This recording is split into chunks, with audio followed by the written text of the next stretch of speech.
Boo.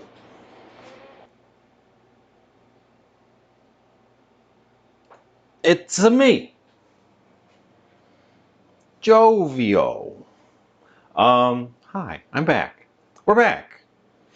Boy, last week sure was a roller coaster of emotions. A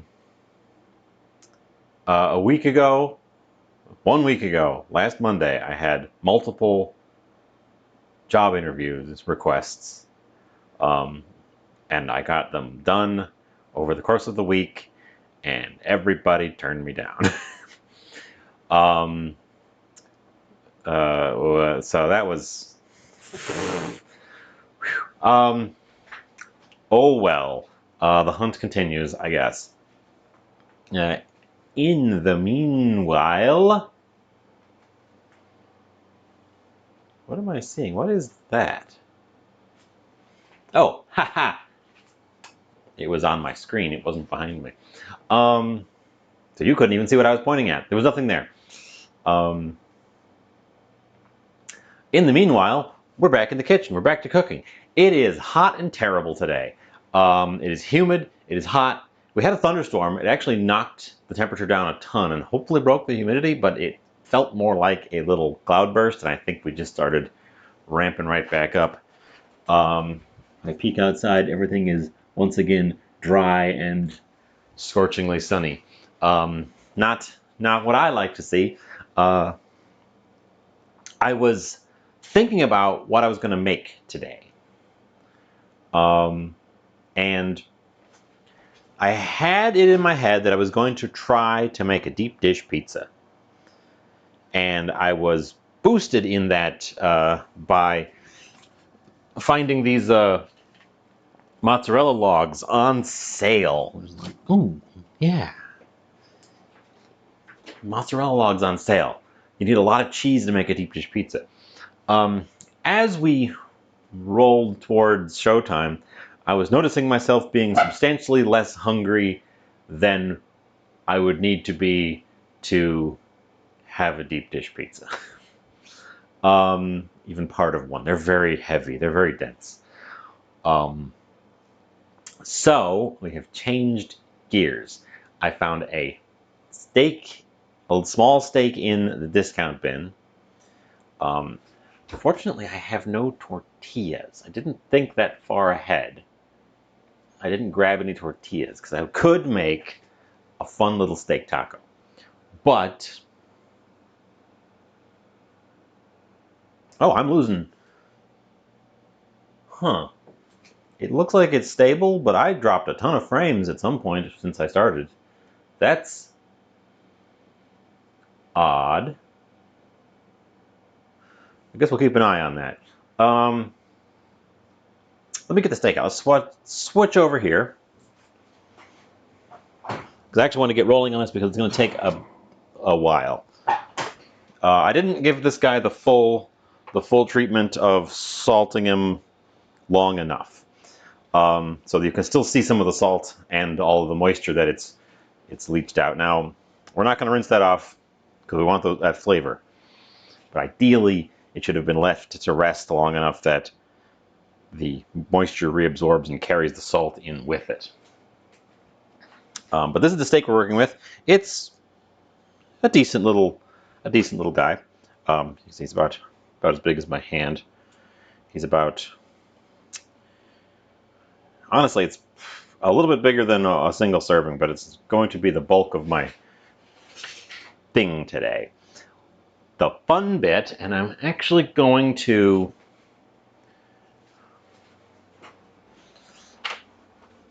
get the pot heating right away, and I'm going to boil some water in the kettle. Because I want to give the pot as much of a head start as it can get.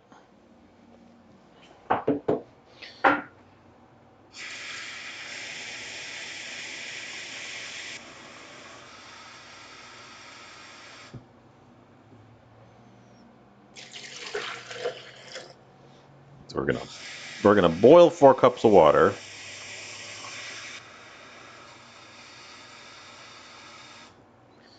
in the kettle to start.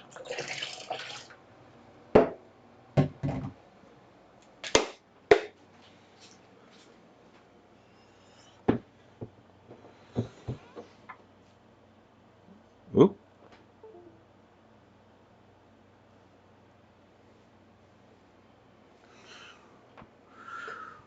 That's not a good sign. I guess I'm going to plug it into this one. I have to reboot the camera.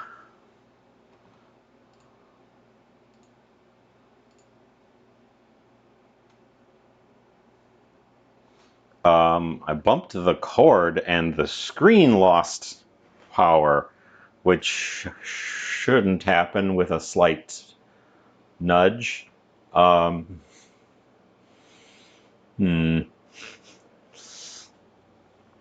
Anyways, here's our kettle. We're just gonna boil that. We're gonna run our water hot from the tap, which I took its temperature earlier, and it comes out of the tap hot at about 110 degrees, which is not hot enough for what we want to do, but it gives it a big head start.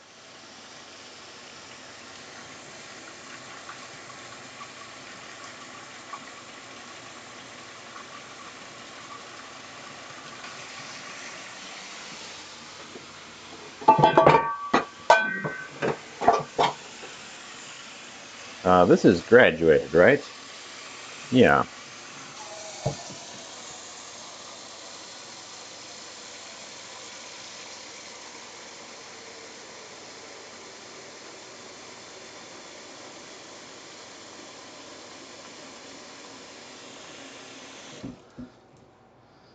I might want more than that.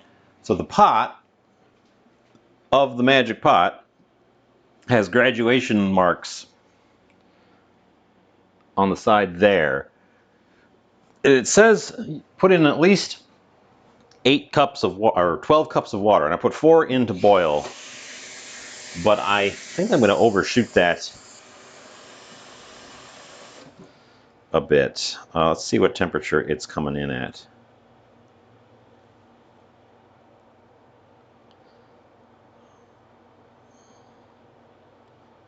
111, 112, 113. Still coming up. Okay, that's pretty good. It's just a pot of water. It doesn't look like anything.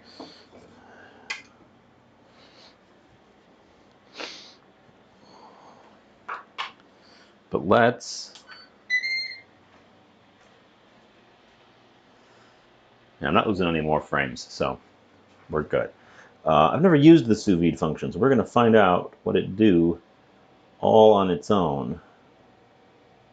Okay, it only goes in increments of 5 degrees, so I don't think we can do the eggs trick. I thought about maybe doing the eggs trick, but you need very fine control for that, and I don't think this is quite fine enough control.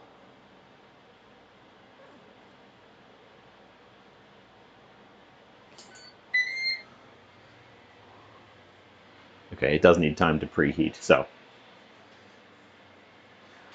we'll get that preheating. Might not need the boiling water. I was just thinking that it would be a nice way to speed up the heating process a little bit. What we are going to do, we're going to literally sous vide, which in the realm of French cookery means, this critter. Wee former. Hello, hello. Welcome, welcome. Thank you so much for the subscribio.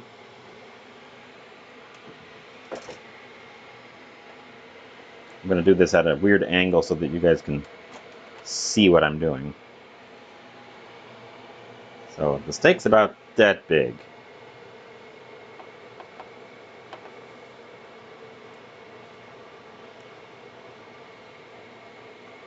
Oh, you're about to see what's sous vide. That's the whole gimmick. There's a sous vide mode on my magic pot. But the magic pot can't do sous vide on its own, because the words sous vide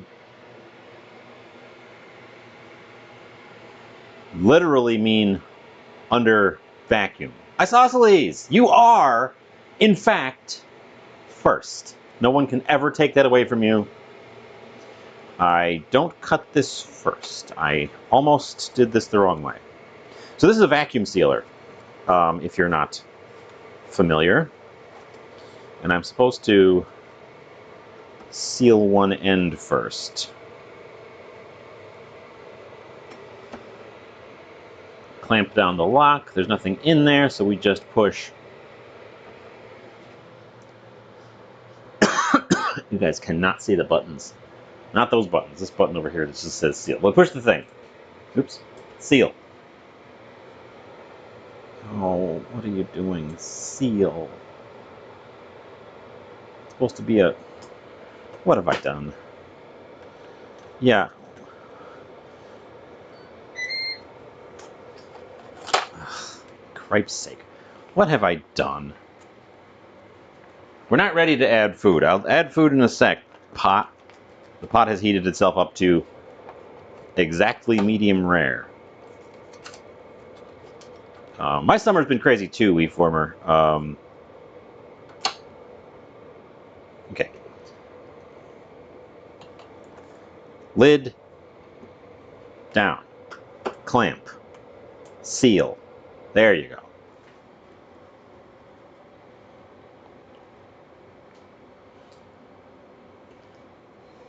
And then, when we open it up, it has heat sealed to the end of the plastic roll, so that if we hold up my meat next to it, here's the meat. Hold up the meat next to it to get the right size, and you need to leave a bit of an extra gap because it's got to reach into this trough. And then you zip it, and you've got yourself a custom-sized plastic bag.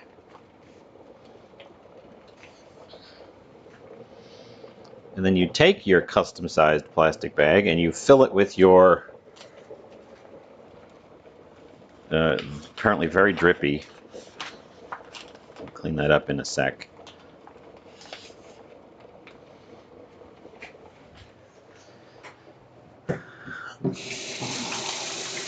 It's drippy because I did not give it enough lead time on salting it.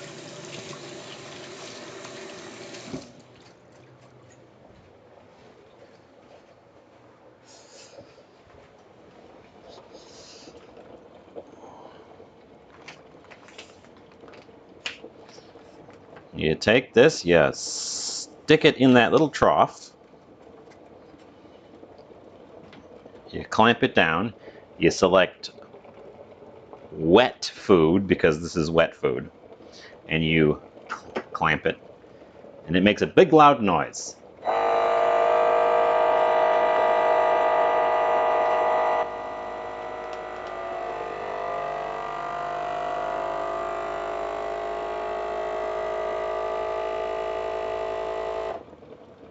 And you have, magically, and it sizzles because some of the liquid got in the sealing line, which is why I set it to wet, so it runs at a slightly higher temperature. And again, we open it up, and we have removed the air and created a watertight seal around our meat.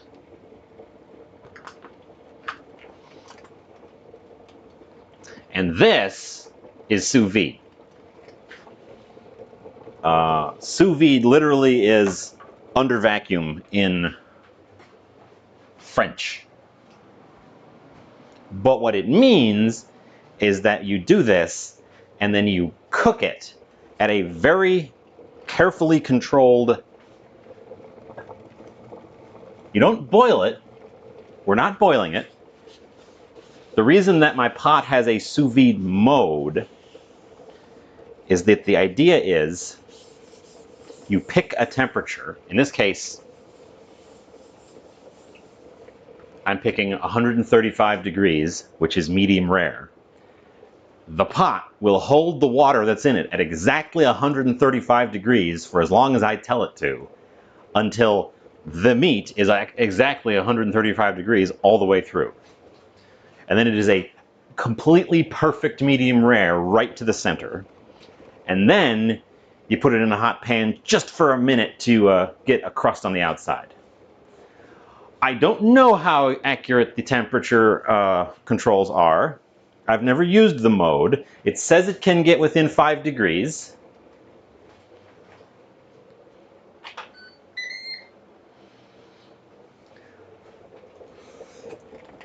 I'm tempted to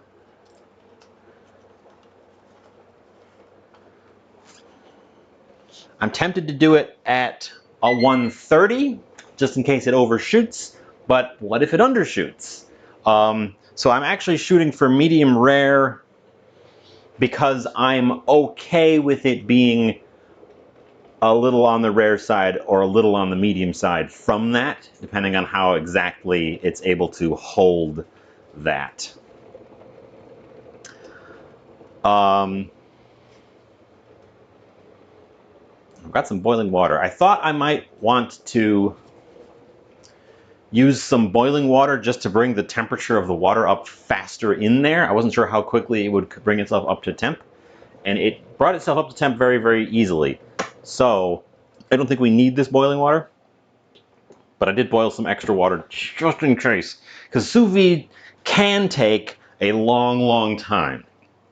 Now I used hot tap water, which I just temp checked, starts at about 112. So we didn't have a long way to go.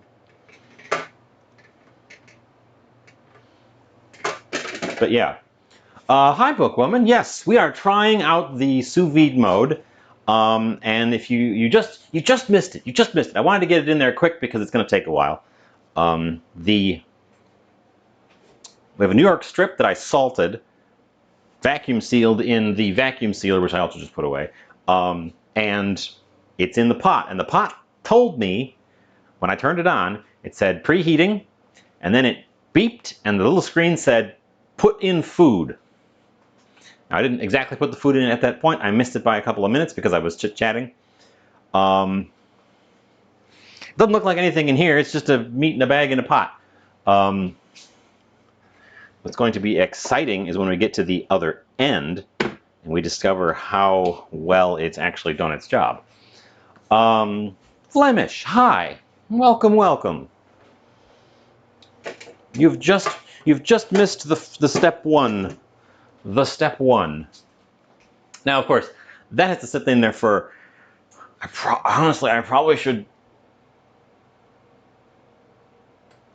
reset it to a full hour just to let it do. So that's going to be in there for an hour. And then when it comes out, we are going to just blast it on some super high heat to get a crusty exterior, because we don't really want that sort of mushy, soft thing. It was about an inch thick steak, and it says that I can do an inch thick steak. Wow, inch thick steak in an hour. So that's the goal. In the meantime, we have other things to do. I was rummaging around to see what we could rustle up as an accompaniment, and I like the looks of that critter, that there critter. But what are we going to do with that? I don't have a plan for this part yet. Bookwoman, oh my god. Thank you so much for the Prime sub. That's 2 years. Oh, I suppose. Yeah, we just passed my July is when I kicked everything off. So what are we gonna do with this beet? We have a golden beet.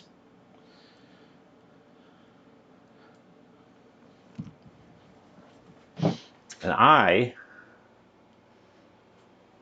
oh, yes. Let's see if I can get the cameras to pick up what I'm doing.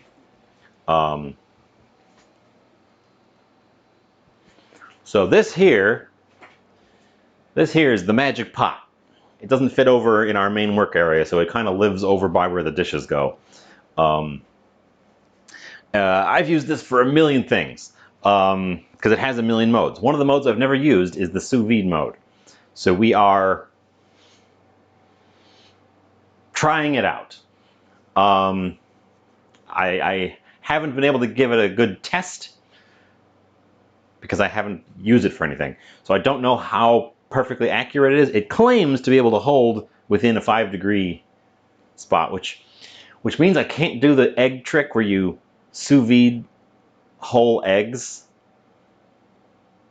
It's a Ninja brand like multi-pot. So it has a pressure cooker mode. It has, oh, here I'll find I got the little instruction book here. It's this. So it has a pressure lid because one of the modes is a pressure cooking mode. And we've used that a number of times to get like tough pieces of meat cooked to tender within the reasonable time frame, because I can do them without it, but it takes a long time and it's a lot of just sort of boring waiting. Having the pressure pot do it, you can knock them out in like a fraction of the time. But I've never used the sous vide mode, so I'm playing with that right now. We're finding out what it can actually accomplish. So yes, it's a multi-pot. It's a it's not Instant Pot brand, but it's that kind of thing. And it's got all these modes. It's got an air frying mode, which I really like. The air frying mode is great. I don't have an air fryer, and I was never going to buy one as a standalone thing because I don't think they are worth buying as a standalone thing for me. But this has an air frying mode. So again, I've just got one pot that does all the stuff. And also, I do in fact have a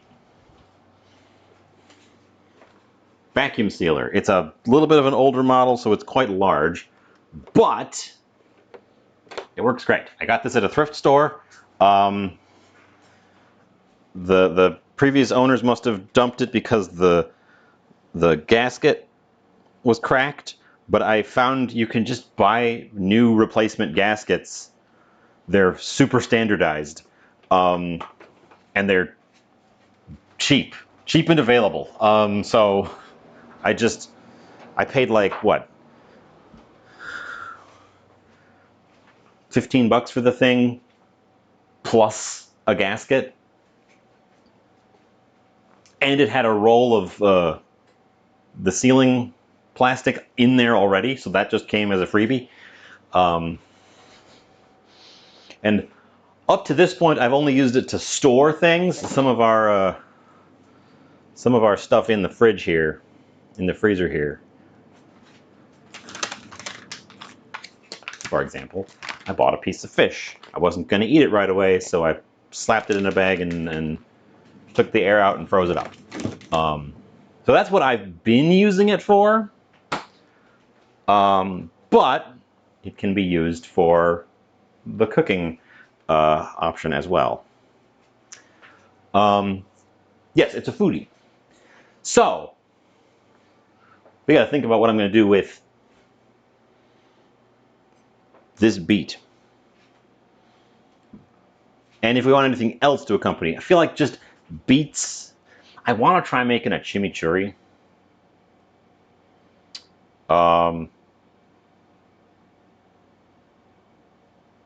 That shouldn't take very long, and I could do that now and just let it rest and let the flavors meld while I'm thinking about what to do with this beet. It would also give us some nice color for the plate. I think we're going to do that. I think we're going to set this beet aside, and we are going to gonna put these dry pans away real fast. Super fast.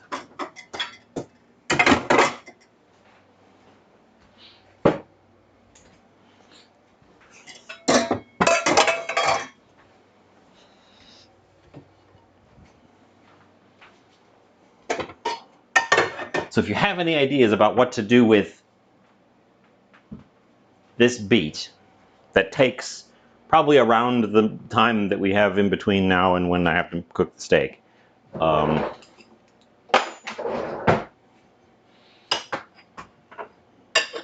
shoot them at me. I was thinking maybe like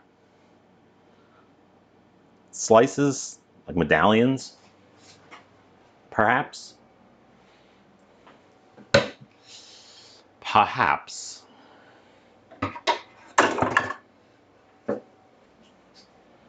Okay. Dry dishes are put away. We have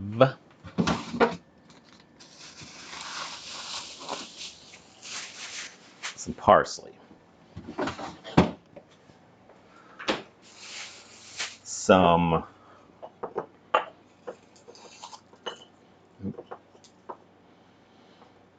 garlic.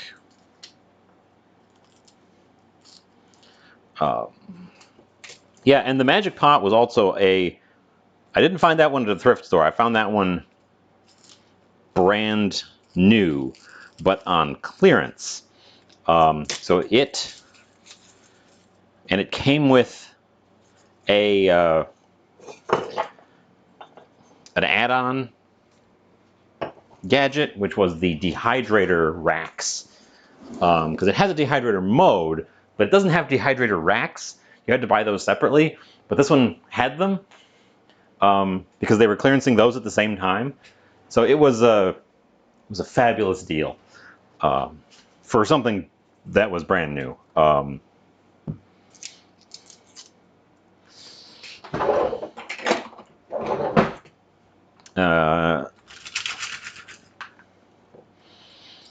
So just like pretty much everything else I do around here, budget, thrifty stuff. I will say, having actually used a full service multi-pot thing like this now, I would consider getting one not on complete clearance sale. I might not get one at full price, but they're very, very good machines. They're so useful. Nope, that piece is too small to roll.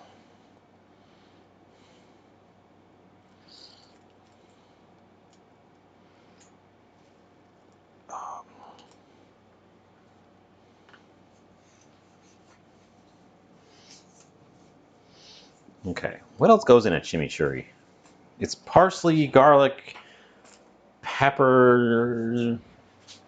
Selena, I see the peak. Hold on, I'm gonna pull up a chimichurri. There you go, authentic Argentinian chimichurri.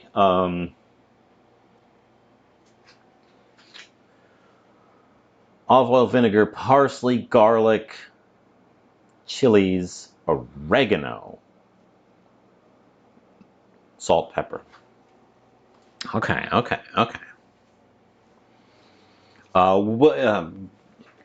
Selena has experience with sous vide. I've never used the sous vide mode on my multi-pot. So we are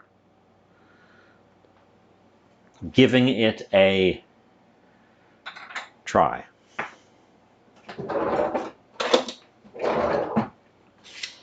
And while it's in there, and if you have any ideas for the beet, we're looking for ideas for the beet. Thank you for the lurk, bookwoman. Always appreciate lurking.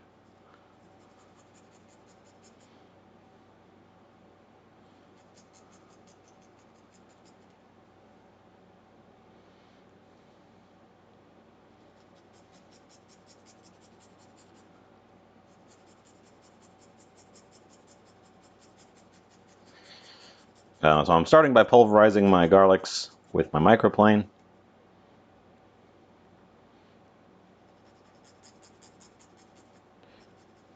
Oops. This small one is still causing trouble by being small. I have done borscht. I've never even seen borscht with a golden beet. That would be that'd be an interesting color.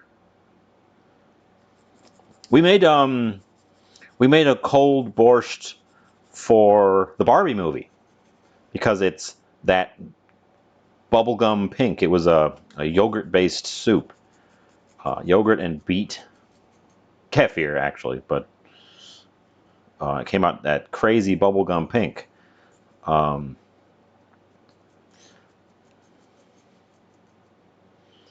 Borscht. Well, it is hot. It is hot. Having a cup of soup, of cold soup, might be nice. I don't have any kefir right now, so we'd have to come up with a new recipe to make a cold borscht. And it would be a weird. That's a decent idea. That's not a bad idea. The Furby face makes me think that you might have been kidding, but the last time you were kidding, we had a great time too. So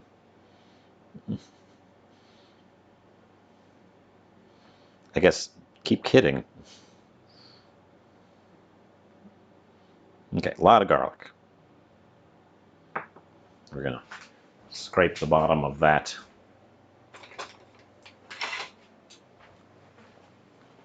I'll have to look up a borscht.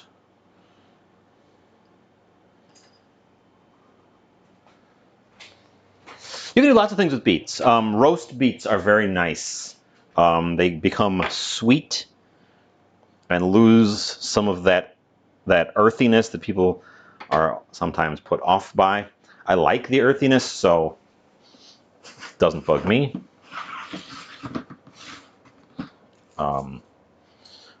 I did a salt-crusted beet at one point.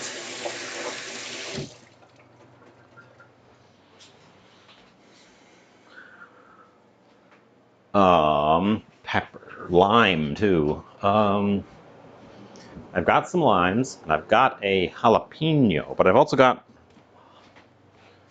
the other kind of pepper.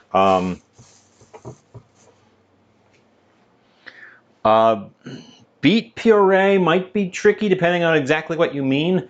I've tried mashing some other roots the way you do mashed potatoes, and I know parsnips for sure are too fibrous to do without like a mill. And I feel like beets have some of that fibrousness to them as well that would resist getting a nice smooth puree without putting them through a mill. Let me grab my hot peppers.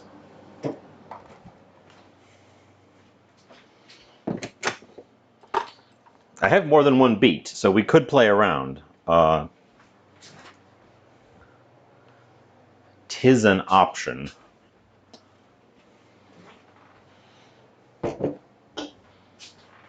Tis.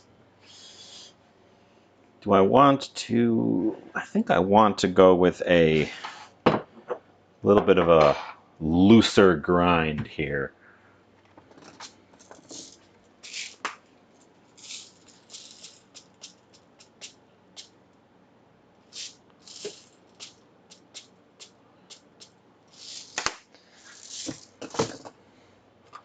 Some black pepper, some... Ooh. These peppers have gotten a little bit less than completely crispy dry with all the humidity we've been having. Even sealed in their little sealed box. I'm going to give some salt as an abrasive, some some dried oregano, but I think we're going to go outside to the herb garden and grab some fresh herbs as well.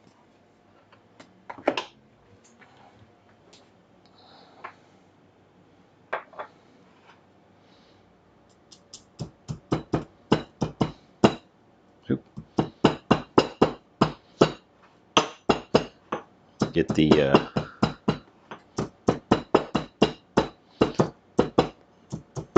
black peppercorns started so they don't just act as ball bearings.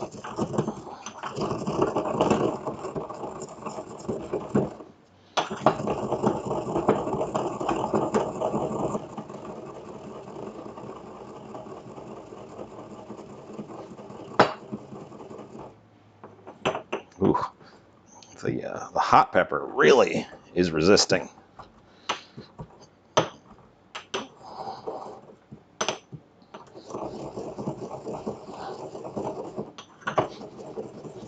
Okay.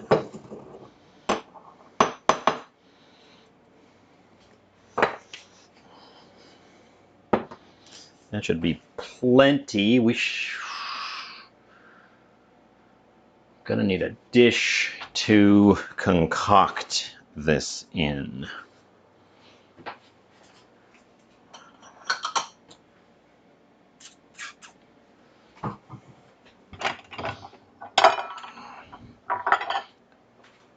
Big enough for some stirring and adjustment. So I guess it's going to be that one, and we'll portion out a smaller bit of it for serving.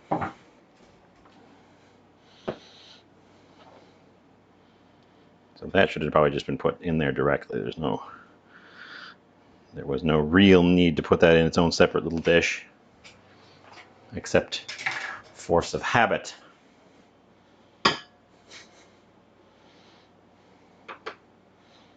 Now, I believe a chimichurri is meant to be just a board sauce.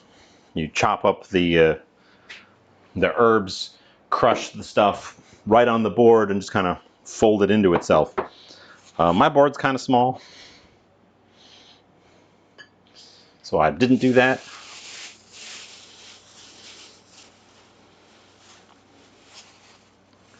My parsley's getting a little bit weird as well.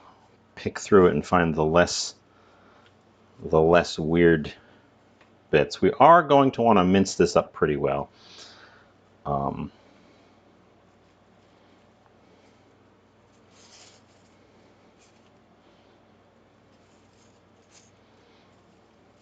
I'm going to go out and cut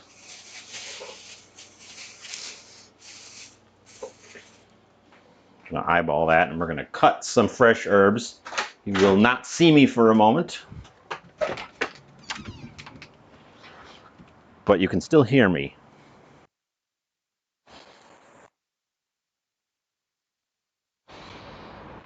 Let's cut that guy.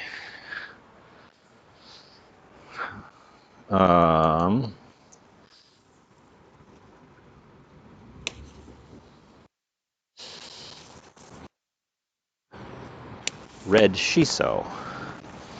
And red shiso, I think, will give us a fun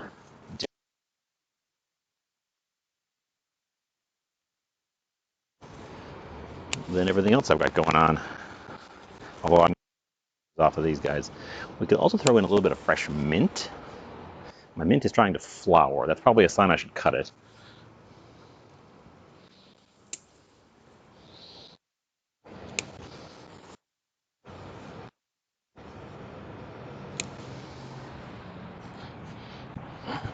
Oop. Dropped one. Oh, it's back to being hot and humid.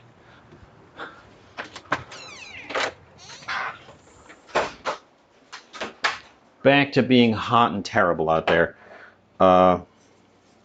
This is Cuban oregano. We're not using the stems, but we can use the leaves. Although I probably didn't. I cut this whole thing because this one was trying to climb up a wall, and I don't really want that stuff to be climbing around a ton. So we might not use all of this, but it certainly weren't going to stay on the plant. The stems are kind of gnarly, so we just get rid of the stem. I've tried growing my own parsley, and I have a terrible time with it, so I just kind of gave up on that. Also, parsley is really cheap.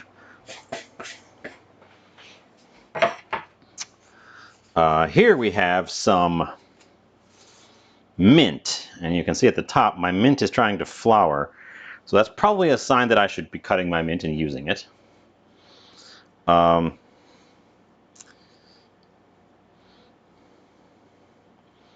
don't really want the stems here either, so let's get the mint off of its stems. They're very tall, I think because they're in a spot where they get afternoon shade, and they're trying to reach up over the top of the thing that is giving them the shade.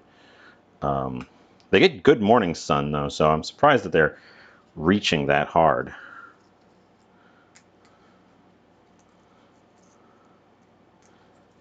Well, you'll never see me growing cilantro because this is a no cilantro zone, and I'm sorry, but I have to ban you for even uttering the word. It's been good knowing you.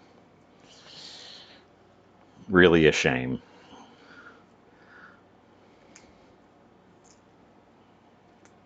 But no, my understanding is cilantro grows very similarly to parsley, and I have a hard time with parsley. So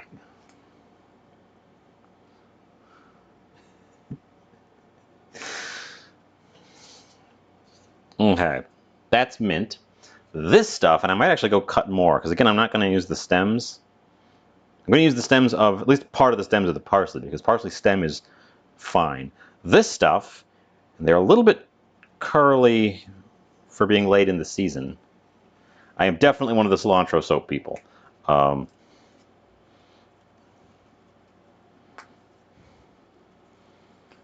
This stuff is red shiso. We have a whole story about this.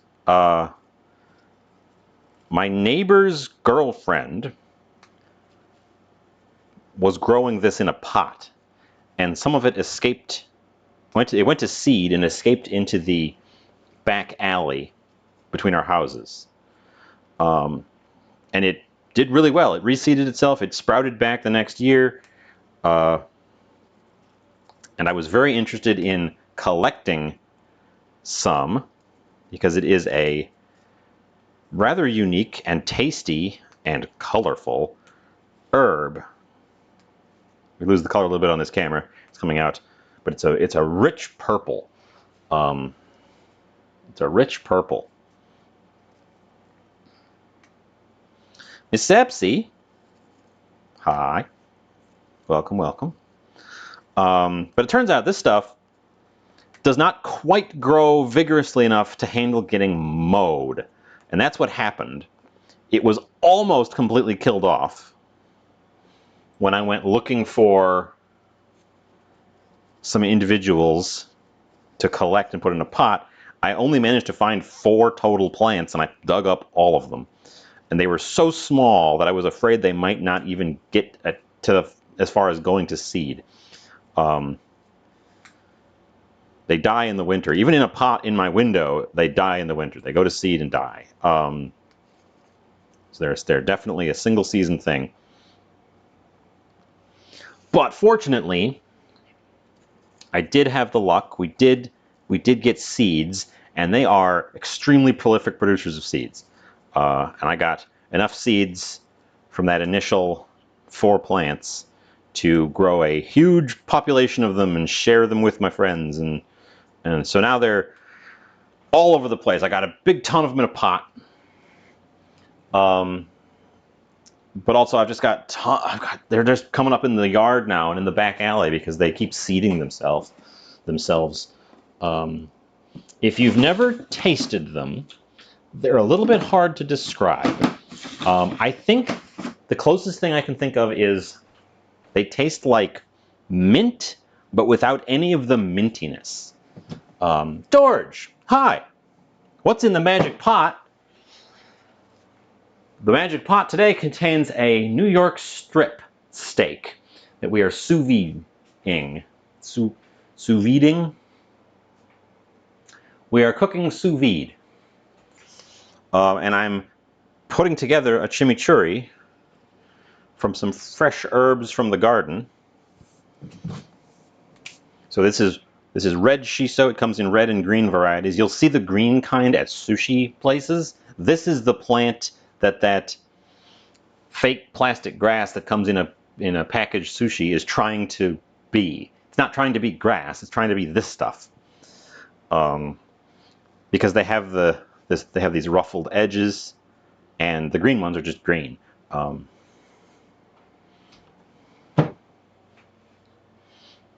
fact.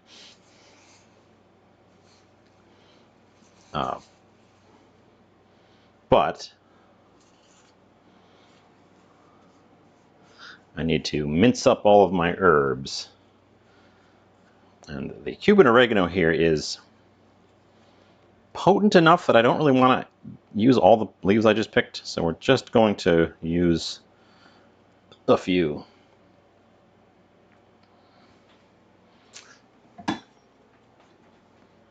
And let's touch up my knife real quick.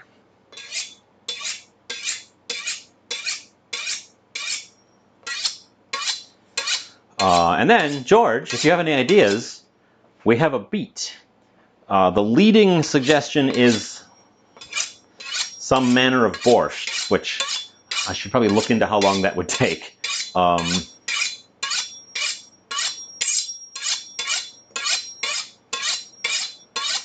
But I haven't started it, so I haven't settled on a plan.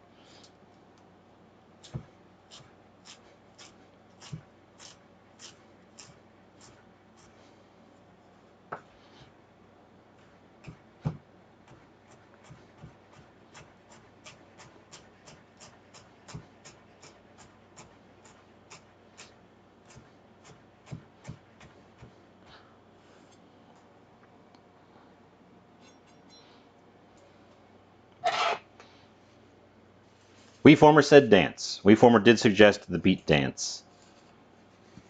Dance to the beat. Which I don't believe is a type of food. I don't know if you've been here before, WeFormer. This is a food show. Also, George is also a streamer. I'm in the middle of cutting. If you want to see a completely different kind of cooking, much more like good old southern Texas fried awesomeness, go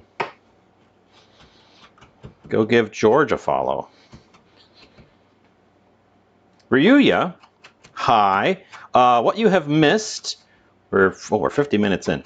The main thing is we vacuum sealed a steak, and it is in the magic pot on the sous vide mode that we've never used before. So I don't know how it's going to perform. Oop, moving that before I break it.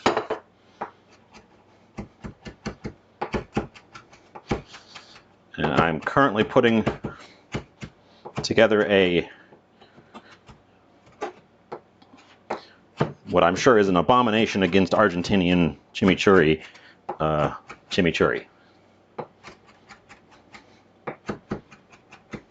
And we're thinking of things to do with this beet.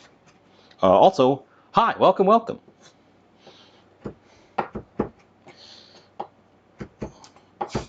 There weren't many people here right at the beginning when I put the steak in the bag and in the pot, but I could not wait. It had to get in there because it has to be in the water for a long while.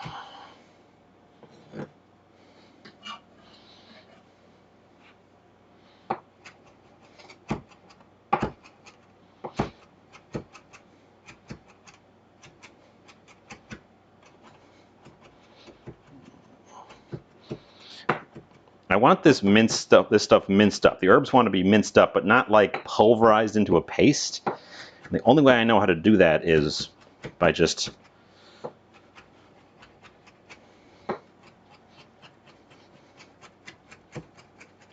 running through them with a knife over and over like this.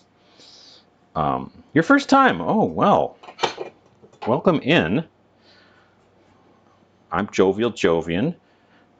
I usually go by Jovian, but a lot of people call me Jovial.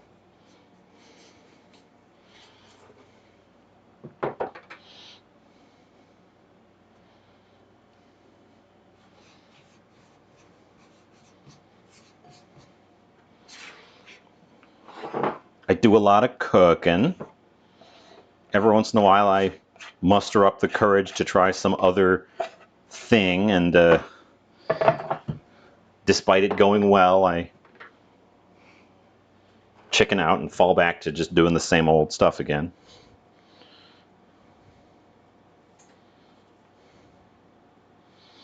I'm going to bunch these guys up so I can get rid of the dried up bottoms.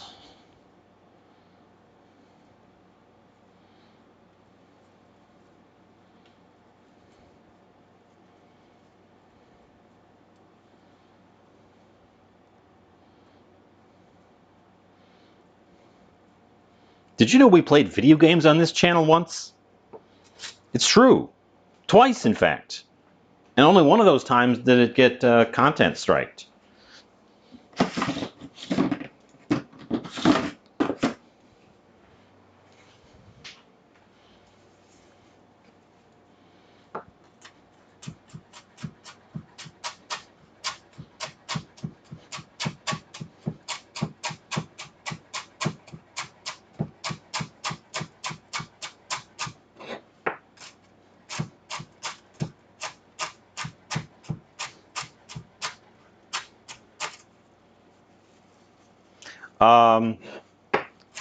Well, I have a capture device for a Switch. So I tried playing Switch games, but the Switch game I had at the time was Mario Kart, so I played Mario Kart. And I had terrible audio syncing problems. And the other time was Pokemon Infinite Fusion, which was here on the PC. Why would I get content strike for a video game? Because it's Nintendo. The VOD got flagged for the Pokemon theme song. You know, while I was playing Pokemon.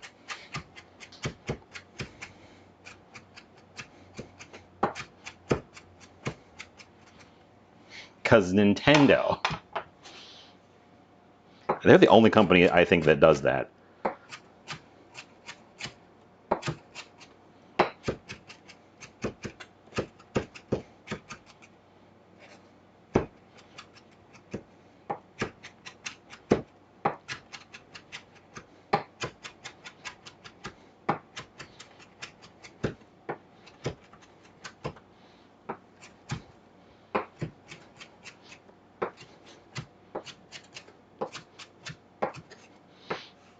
That's probably good enough.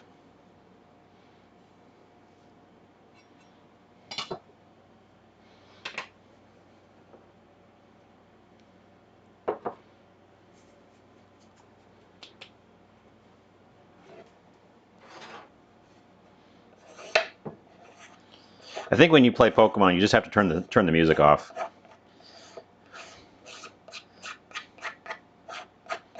Which is unfortunate because it's got good music, but they're so full of themselves. Boy, we got a mess over here. These limes are a smidgen old, but they should still. Oops, makes it harder to cut, but they should still have enough juice to juice on our juicy juice.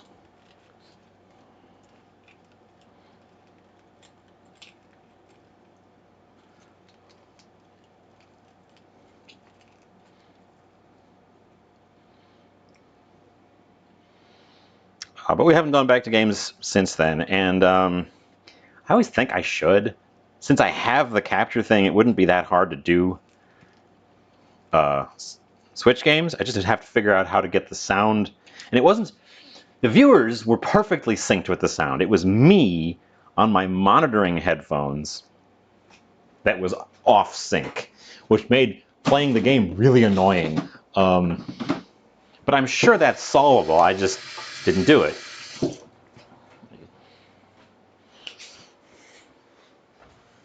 Uh, 2 tablespoons of vinegar. That feels like I want a second lime, so I'm putting in a second lime.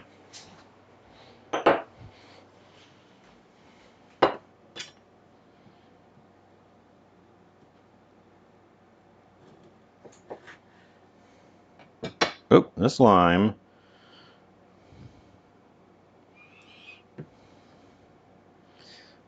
Oh, these limes are a little bit old. This lime has a bit of a brown spot on the inside that I'm just going to go ahead and get rid of. Oh, chasing it around is not a good sign. Limes were $5 for $1, so I bought a ton of limes. Well, I didn't get to all the limes right away, so we've got some slightly aged limes.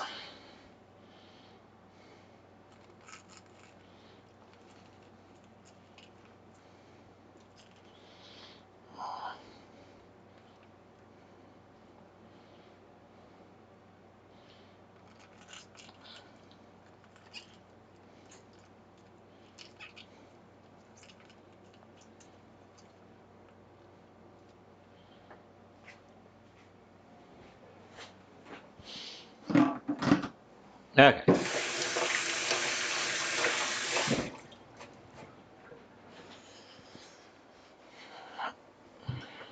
Olive oil.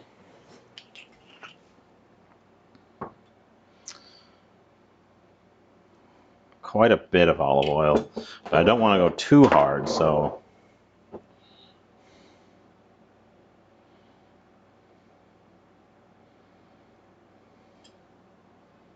we'll start with a 1/4 cup. Fold it in, get it all stirred up, see what our consistency is.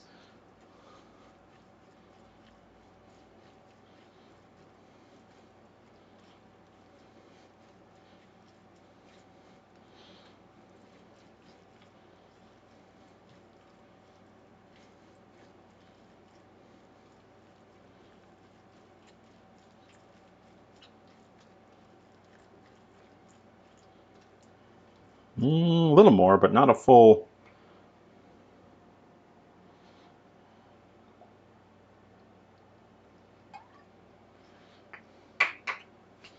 Yeah. Shiso, also known as perilla.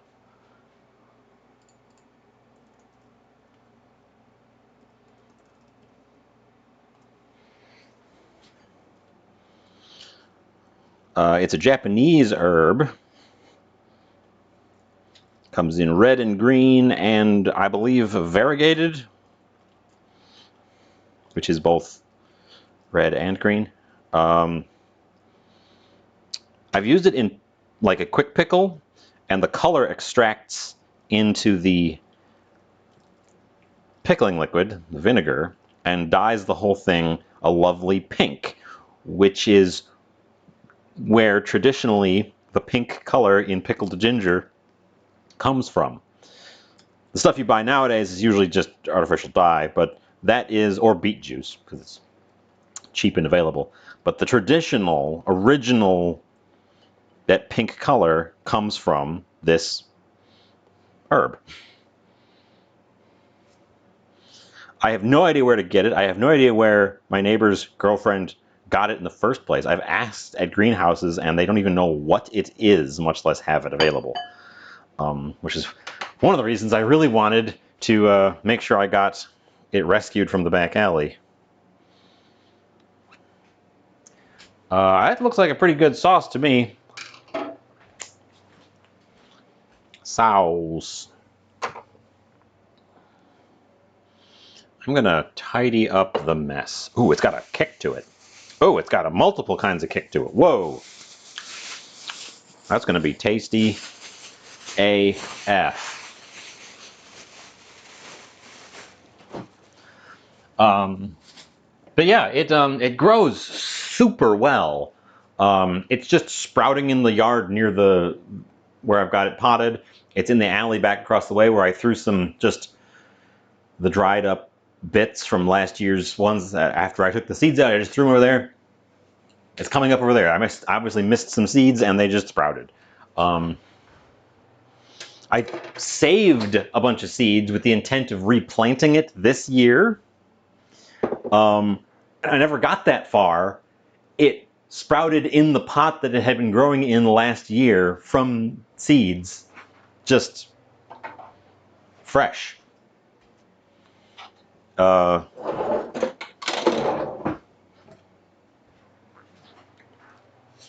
should taste that sauce. I'm going to give it a chance to rest a little bit before I dive in with a taste. I'm going to clean off my board briefly.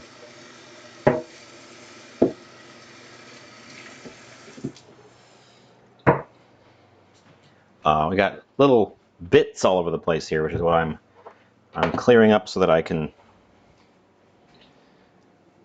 debitify the workspace.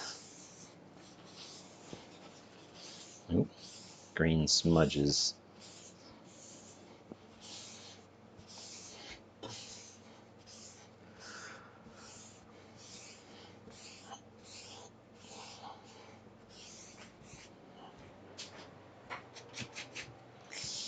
Okay.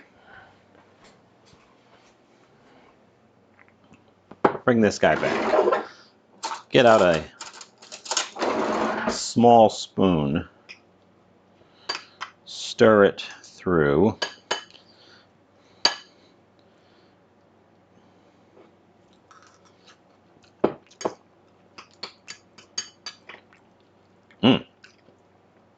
Herby, sour, oily, spicy. You really taste the shiso. Ooh, one pepper might have been too much pepper. Wow, needs a little bit of salt. Ooh, it does have definitely has a punch to it. Oof. It's gonna be good on something. It's a little bit too punchy on its own, but that's how a good sauce should be. When you take a bite, you should be like, oh, buh, buh, a little bit too much. And when you put it on something, it's like, perfect. The beet.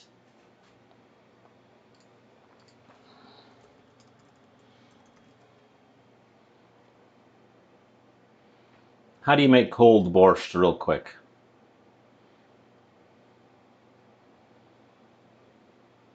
I'm not making 2 quarts. Oh, God, I hate it. Would you like to make an entire gallon of borscht? No, no recipe. I would not.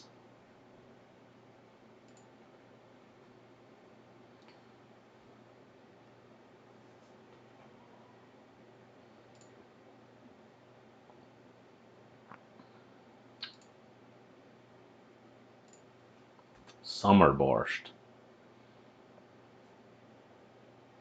Yeah, that's what I'm looking at. Summer borscht.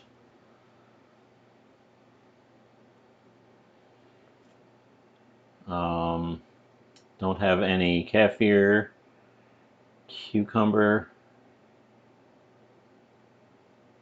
beets, the beets. Boiled beets. Grated. Okay, okay.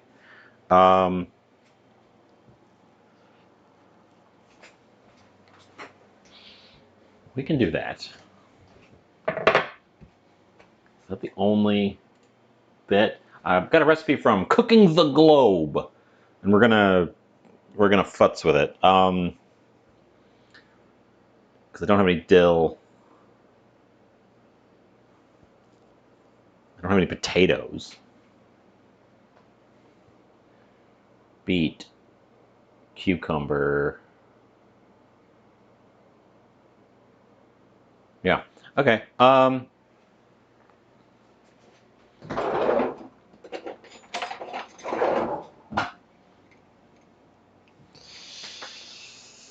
That's the plan. Gonna take this gross stem bit. Wow, look at the color on the inside of that thing.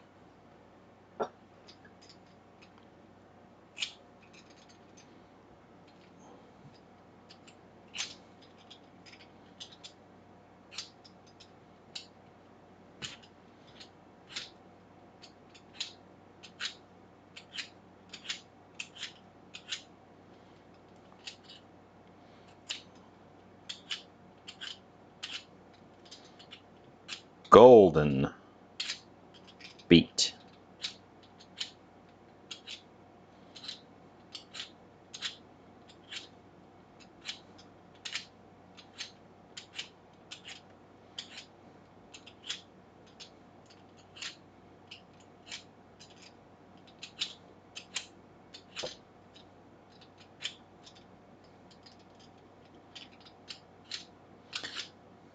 I think we're going for a cup of soup. So just a small quantity.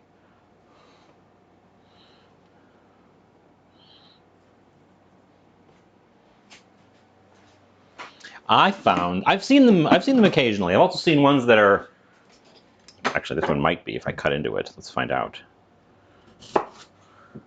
Yeah. With the rings. I've seen ones where the rings alternate between yellow and red as well.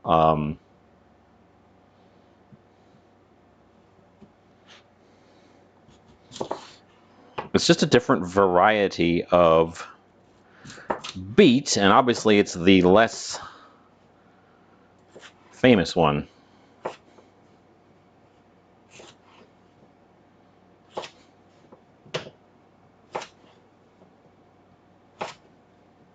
This specifically, and the other ones that are in there, I found at the grocery store in the discount bag. I'm not sure where they came from. I think they might have come from the organic section. Because the standard beets that grocery store has, they still have all the time, are just the red beets. So we're just gonna give these a boil.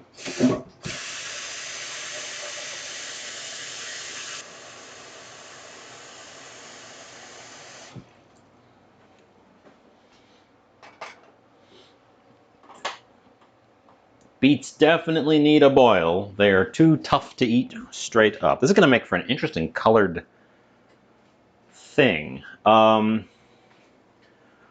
quart of kefir. I don't have kefir. Or buttermilk and yogurt. I don't have buttermilk, but I do have yogurt that I haven't looked at in a little while, so I guess I should open that up and see if it's any good. We'll do that off camera so you guys can't see if I'm embarrassed by my moldy yogurt. I might be embarrassed by a moldy yogurt that I haven't looked at in a while. What do we do about that?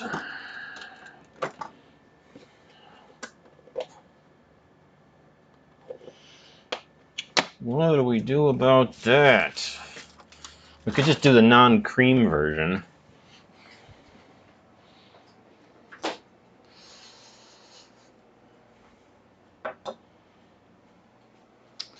I've got a cucumber, though. Grab that.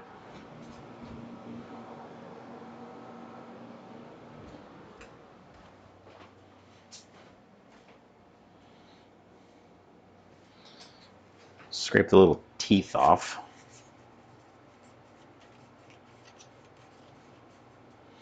The little teeth on the outside of the cucumber do not make good eating.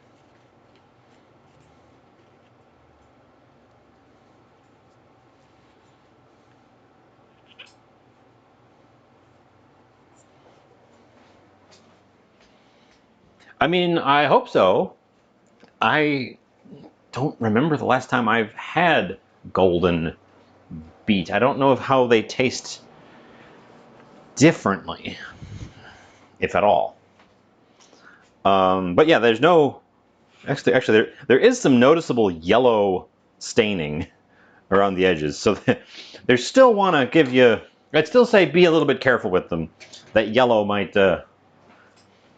just stick.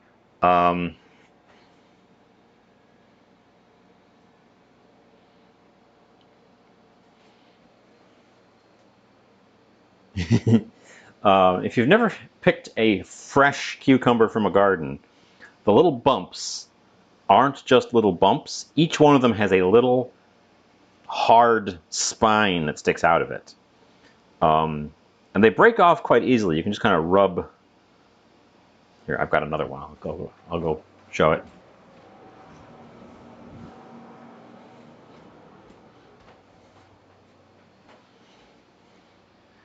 They've got these little hard white spines right on the tip of each of the bumps. And they break off quite easily, so it's pretty easy to clear them off. But they are very much like little tiny teeth. There's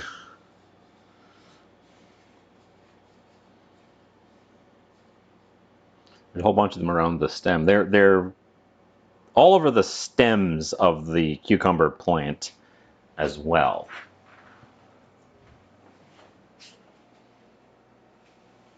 This is a pickling cucumber. That is correct. That is a pickling cucumber. This is more of a standard cucumber. And actually, that reminds me, we have part of a cucumber here. Probably should use that first. I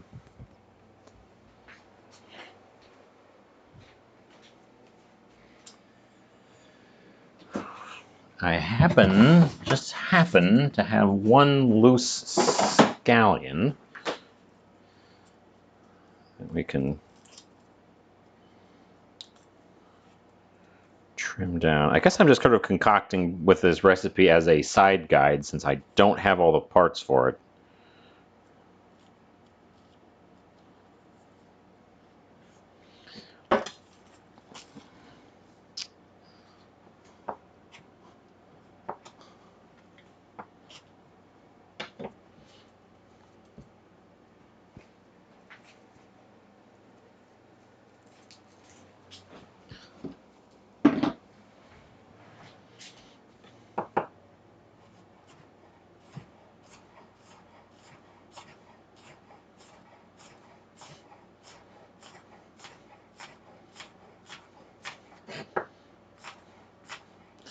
I also don't have any fresh dill, and dill I know is a big part of the cold borscht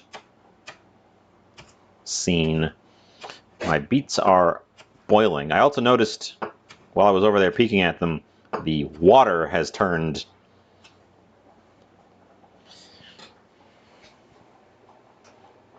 Oh, we're sliding over to the stove for the first time. The water has turned yellow.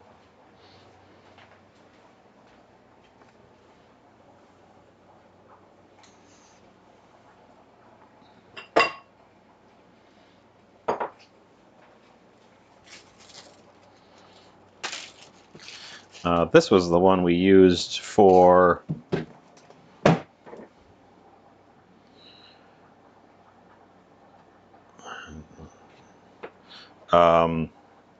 mi goreng last week.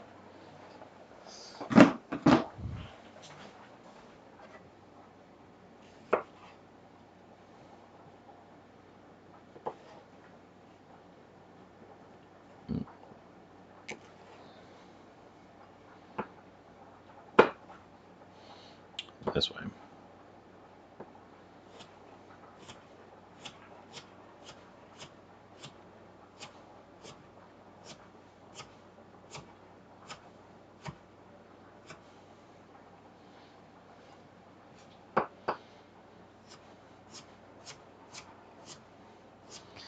All this stuff is going in cold, so I don't even, I'm not even really worried about keeping anything separate. We don't have to worry about things being put in a certain order. They're just all going to get dumped in and stirred. The only thing separate is the beet.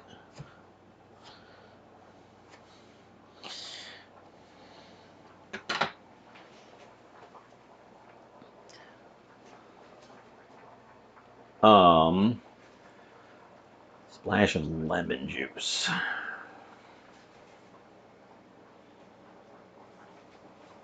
And some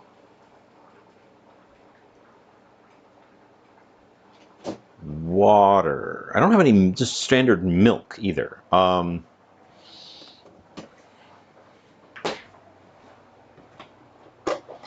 you guys don't get to look in this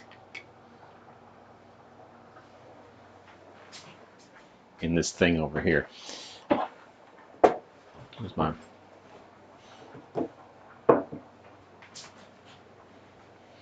I do have some cream. We can try to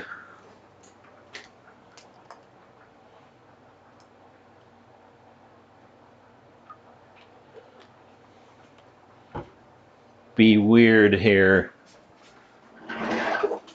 The timer is at 2 million hours. No, it's at 2 minutes.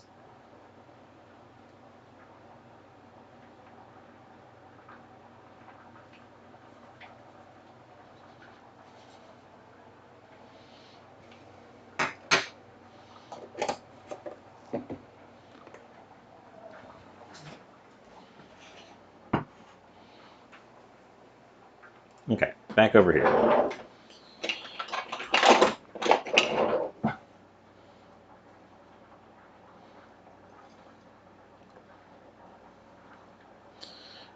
What we have here is a combination of yogurt and heavy cream.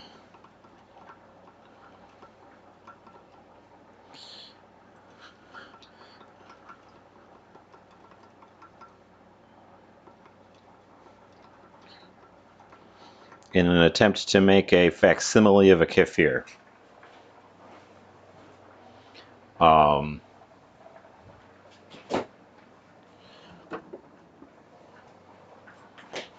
To which I think I'm supposed to add some cold water anyways, so let's run some cold water.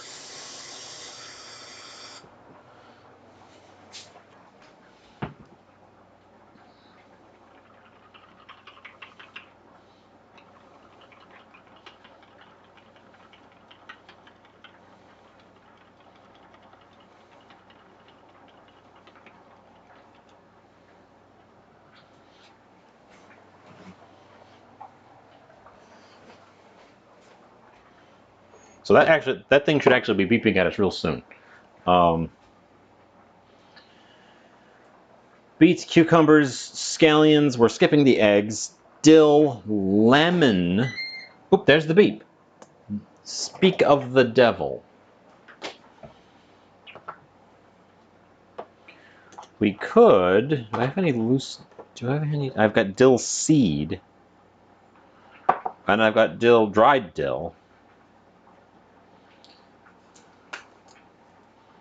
I'm gonna put some dried dill in there and let it kind of infuse.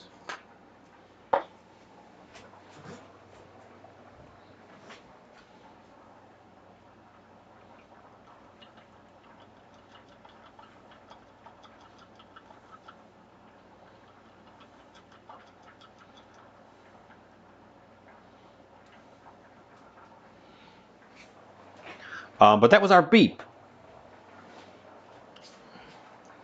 We don't need this light on anymore. I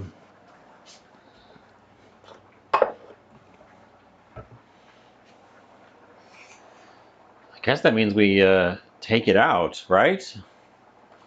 Let's slide over here. Let's poke our beets to see how they're coming along.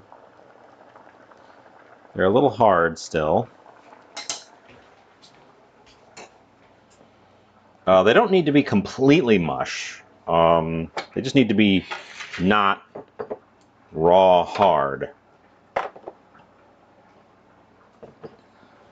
Raw hard.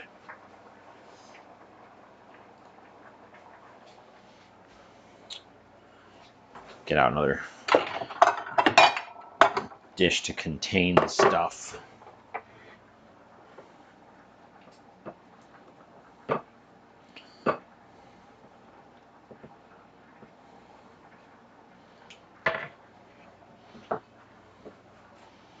because we're gonna get the meat out and bring it over here and take a look at it.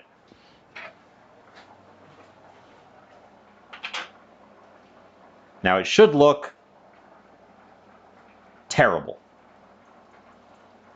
Ideally, it will look terrible at this phase.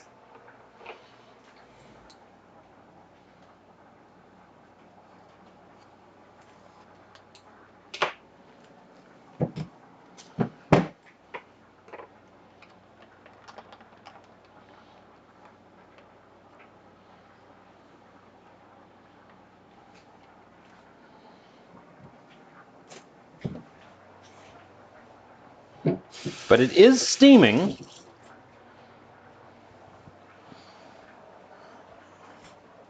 You're supposed to leave it in there until you're absolutely sure that it's right through to the middle. And I did not actually do that, so we're gonna.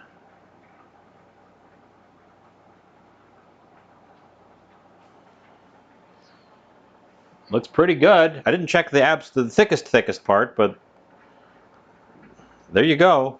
135, pretty on the button. Where's my paper towel roll? I think I need a fresh one. To awkwardly get out up here.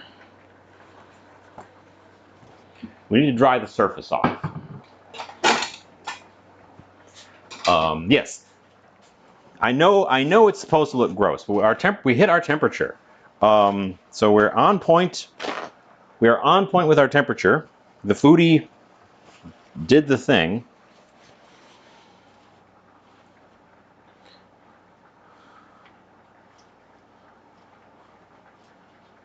We want the surface to be dried, and yes, we want it to rest up a bit. I think you're supposed to put it into an ice bath just for a moment to stop it in its tracks. The fat is very soft.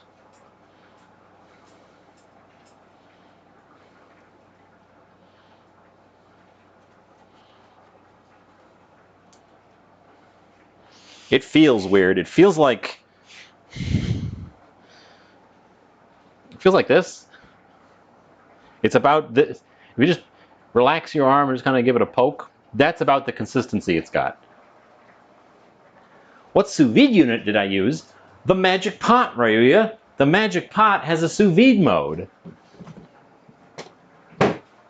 The Ninja Foodie Multi-Pot was our sous vide of choice. And we vacuum sealed it with just a standard vacuum sealer. That's some gray meat. That is some gray meat.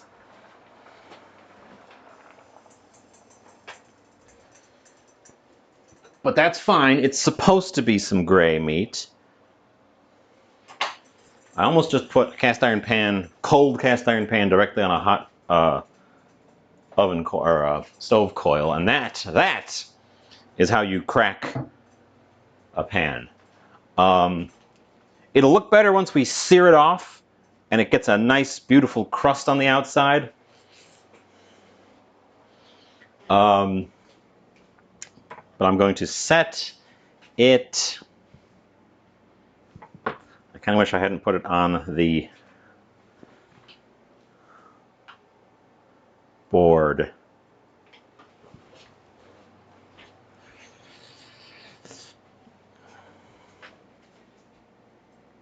Because we need to get the beets out of their beet water.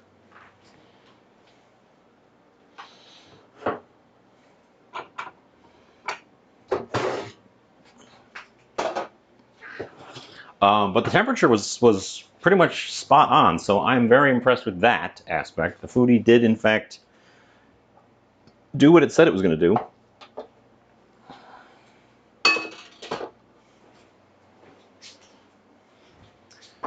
I'm just going to get a strainer.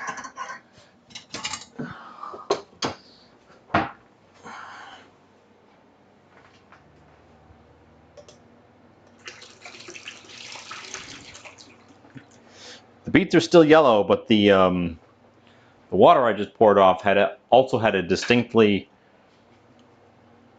it was pea water. It was very much pea water. The steak is producing little bits of juice, which suggests that the interior is very juicy, which is good. Those need to cool off enough that I can handle them. Everything else is raw.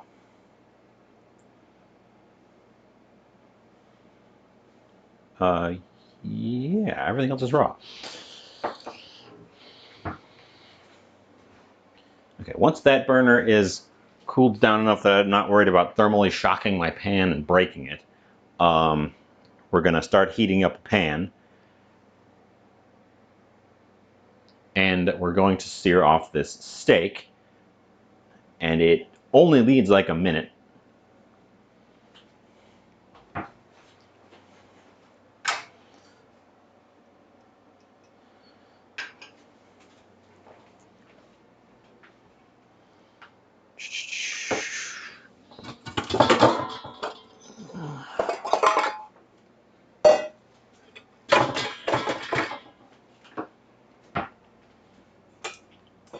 Okay, those guys are going to go in there.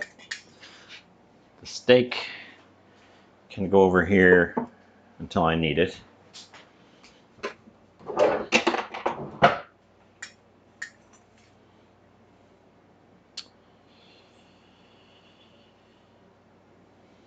Yeah. Okay. Wait for that to cool down. That's good. I need to buy smaller containers of yogurt so they don't go bad before I get to them. Those are hot. Almost as though they're boiled. Because they're boiling hot. And I want enough soup to make a nice sort of little bowl of soup. Why did I make the kefir mixture? Because I'm making a cold borscht as a side soup.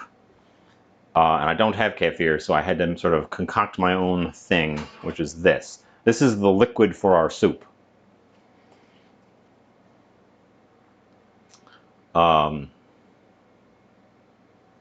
That's why we made that.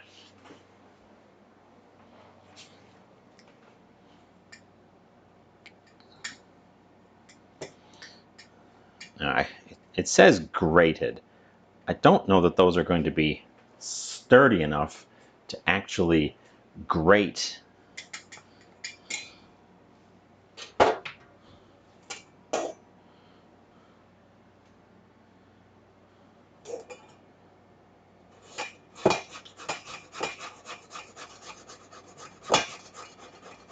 Yeah, they are.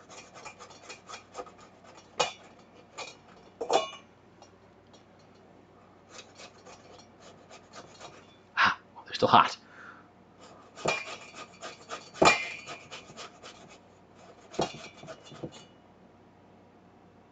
Oh.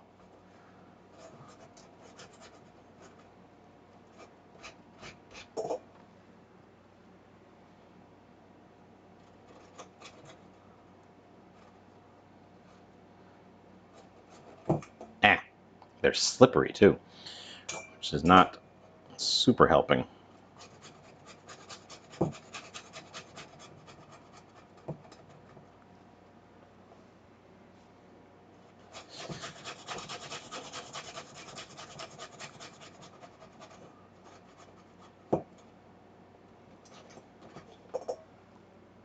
Oh, they are hot.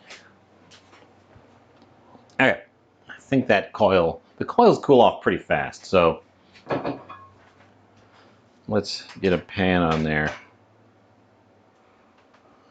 Yeah. Let's get a pan on there and get that back on heating. The steak is cooked, so it just needs the outside to get that beautiful, delicious crust. So we just need to get the pan screaming hot and blast both sides with heat. And some butter, some oil. I don't think we're going to do much flavoring in it because the flavoring's coming from the chimichurri. I have my thing closed. Where's my mouse? There's my mouse. Ah.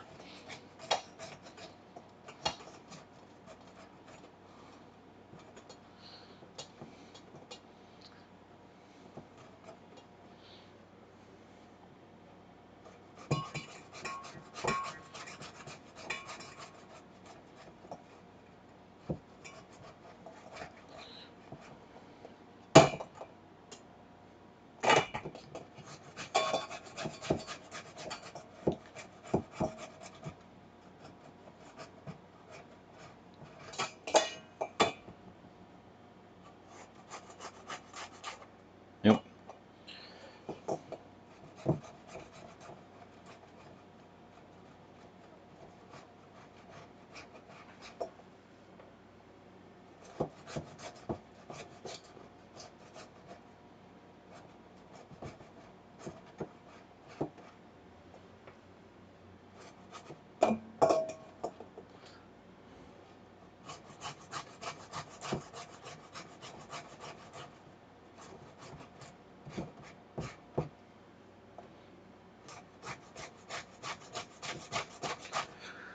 Oh, so I have not asked yet today. What's everyone else having? How's things going? And what did you do over the weekend? This is supposed to be conversational, not just me sit here. I didn't do any cooking over the weekend.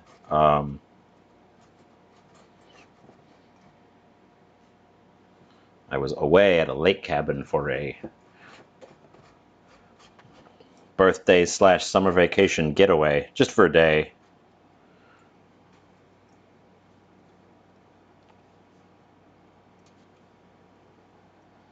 It was very relaxing, but it was kind of hot and also windy. So there was more sitting near the lake than being on the lake.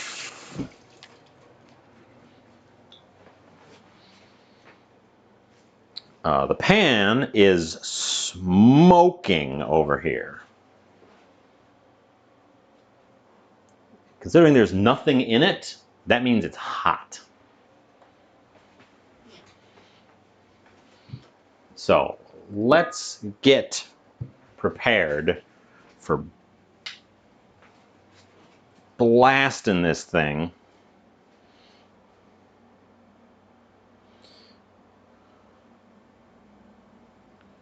We're going to oil the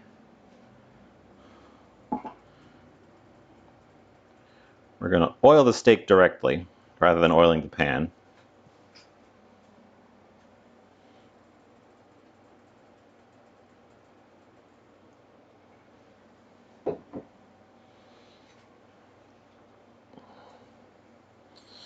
Let's get it in there.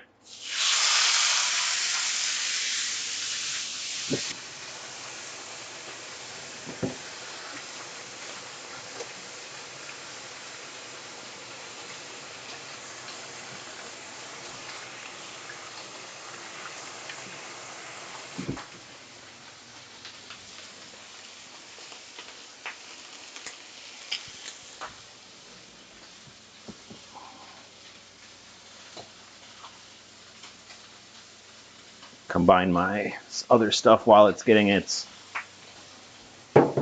itself started over there.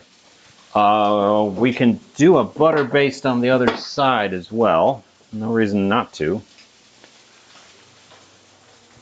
It can't stay in there for very long is the thing, or we'll overcook the interior.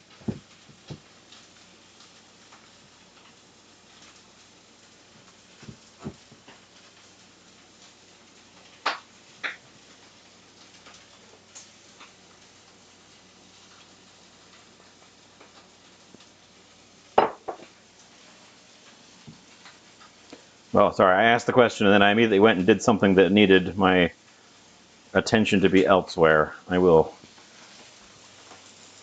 promise I will look at your replies.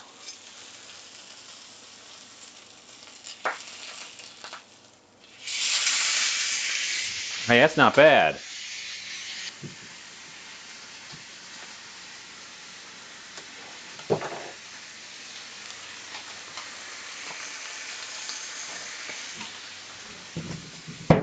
Hey, that's not bad.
The bottom's a little bit gray.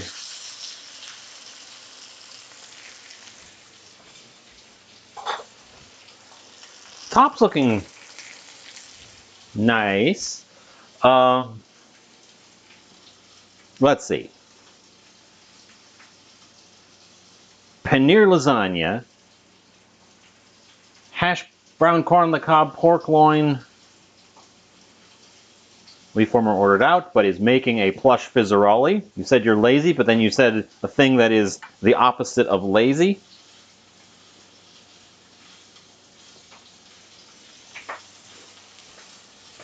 So I counter your lazy with your own statement. Ooh, yeah, okay.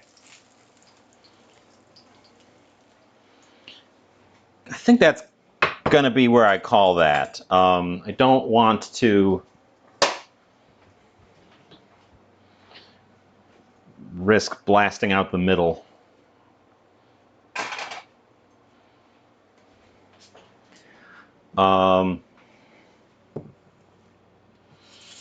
Soy ginger chicken broth, bok choy, finger peppers, mushrooms, grilled pork loin, and glass noodles.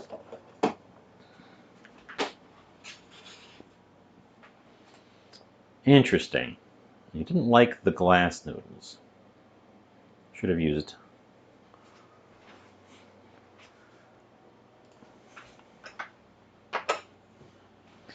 This is our golden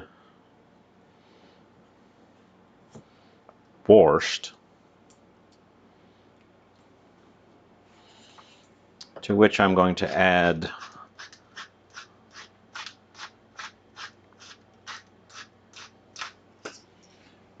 a couple of things.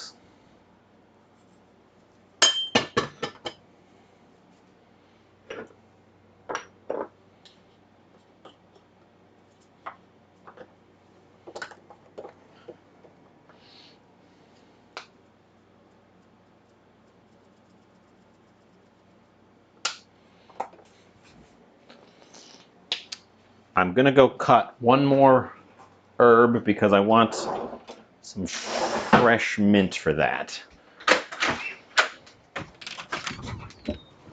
There's a rabbit out here.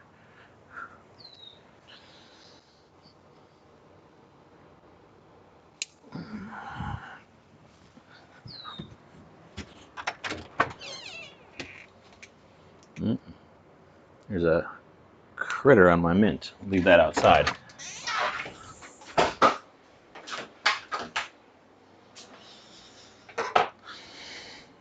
I'll tell you about noodles in a second, because I found a wonderful noodle that I have been enjoying immensely.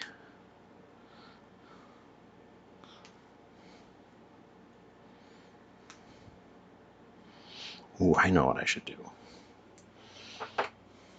We'll save the tip of that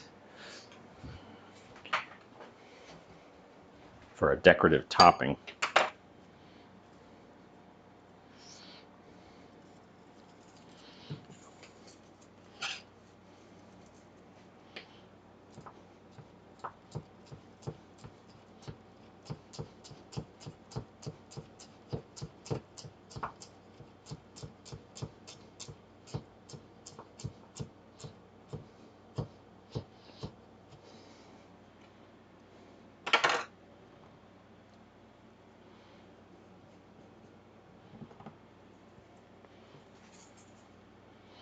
Okay, stir those in. God, even when they're yellow, beets just want to impart their color onto everything they touch. This stuff is like a creamy golden. I don't know how well it comes through on the camera, but the liquid is not white. It is a creamy gold.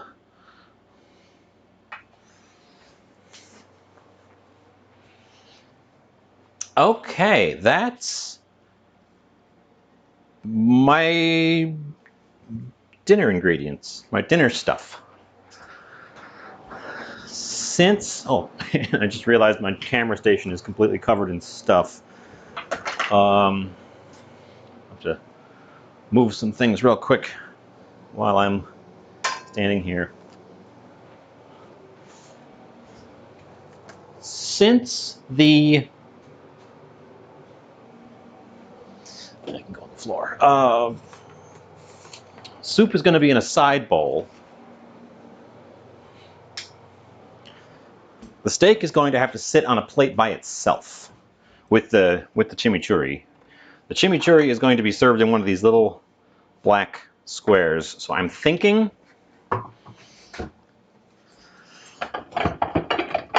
either black plate, black circle, or the one I actually want to go for, dig, is white square.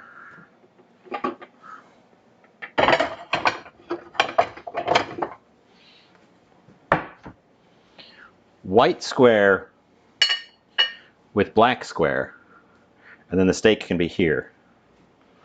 That's my plating.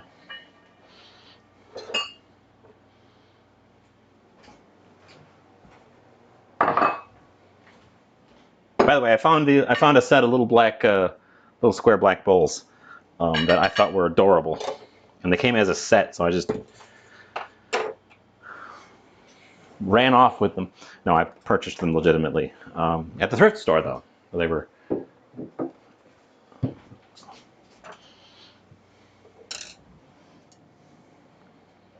I thought they would go really well with these white plates.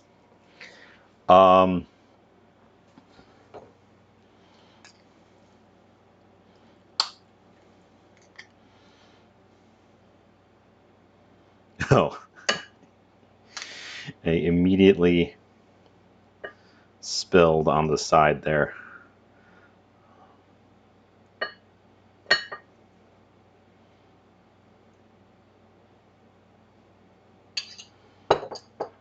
There. Come on. Fixed it. Okay. We're getting out a slicer.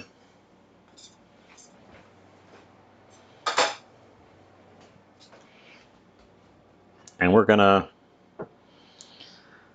slice this fella up.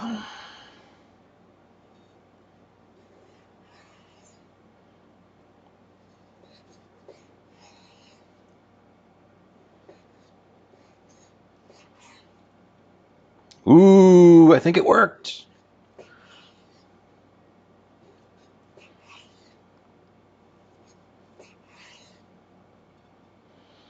If I Oh, look at that. Get a piece out here. Look at that color. Lovely, perfect, even pink right through the middle. Now, this is a pretty small steak, so. Okay, well, sous vide mode has proven itself.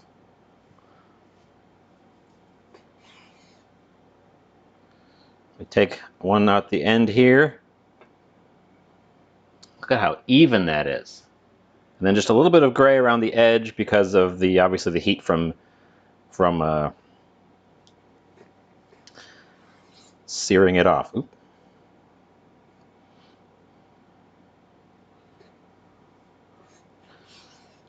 Probably could have gotten a little bit of a better crust on it, but I didn't want to risk spoiling that perfect interior.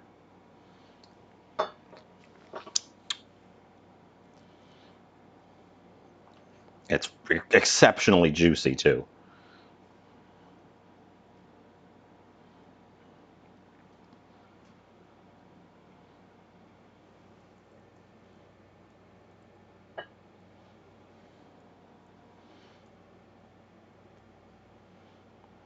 And I'm going to serve the whole, we're going to serve the whole thing. Sort of fanned upon the plate. I think ideally you would not slice it for service, but I think I want the look. The look of the sliced. Oh, and the fat is just melt in your mouth tender as well. And look at all that juice, which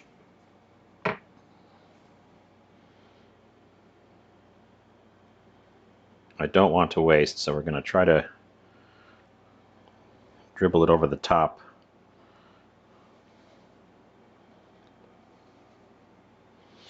Okay, and that is exactly what I was hoping to see at the end of all this. A beautiful pink, even middle. And remember, we even temped it. It got to exactly 135, medium rare. Oh, that would have been good. We'll do that next time. Since we have this capability now, we can play around with it. I wasn't even thinking about what to do with the juice. I just poured it over the top of the steak.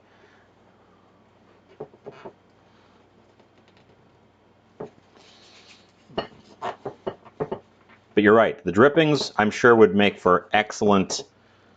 Because you make like a pan sauce, right?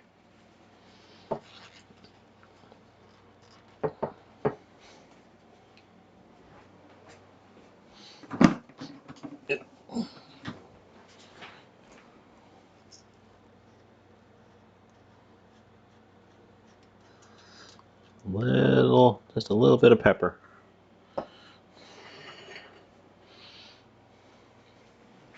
Just a wee bit of pepper. Yes, exactly. You're right. I should have done that. Just made a quick pan sauce. Although I intended the sauce here to be this chimichurri, so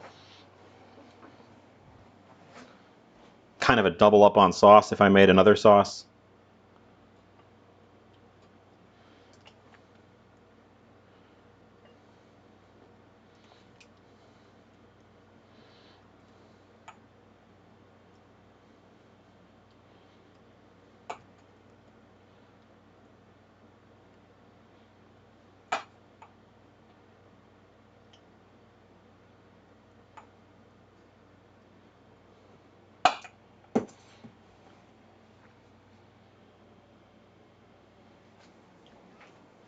And there you have it.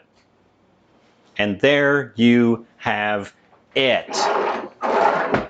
Golden borscht, a shiso chimichurri, and our sous vide steak, which this probably is going to be my best steak I've ever made because I'm not very good at making steaks, and sous vide makes sure that you can hardly screw it up. But let's go take a photograph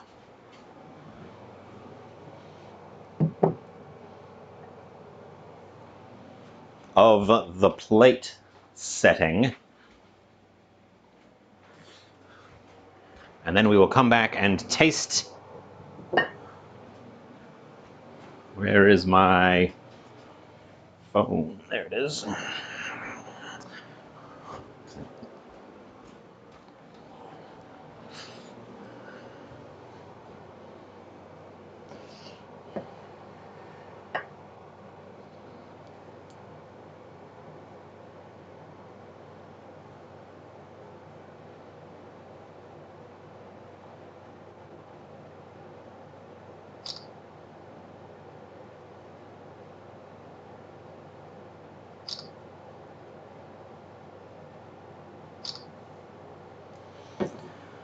Okay.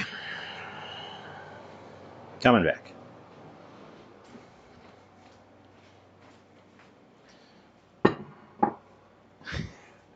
Oh, Selena, first was claimed ages ago by isosceles, and I haven't seen them since.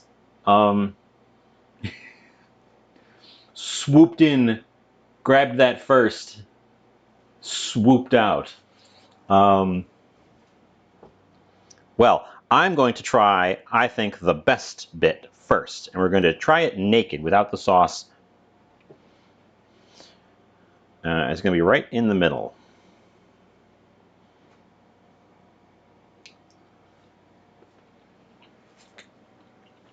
Mmm. Mmm. Mmm. Mmm. Mmm. Oh, it's the best steak I've ever made.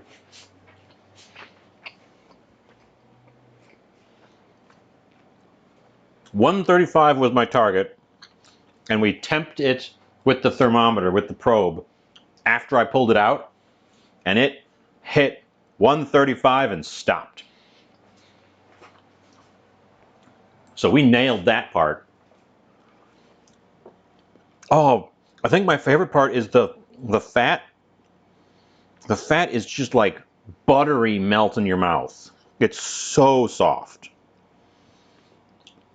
Usually that thick fat cap has a hard time getting cooked through, and it ends up being a little bit chewy. It is completely soft, right? It's just melt in your mouth soft. Oh yes, sorry, 57. See, I live in Fahrenheit, and I die in Fahrenheit. No, I don't know the conversions off the top of my head, but yes, we went for a medium rare. Oh, okay. We're gonna take another one, and we're gonna get some chimichurri on it.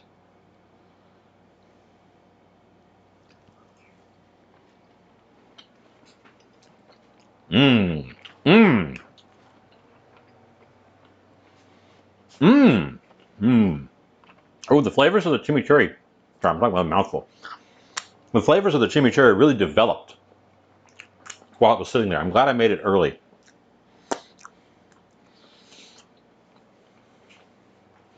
You can still taste the shiso, but it's less front and center than it was.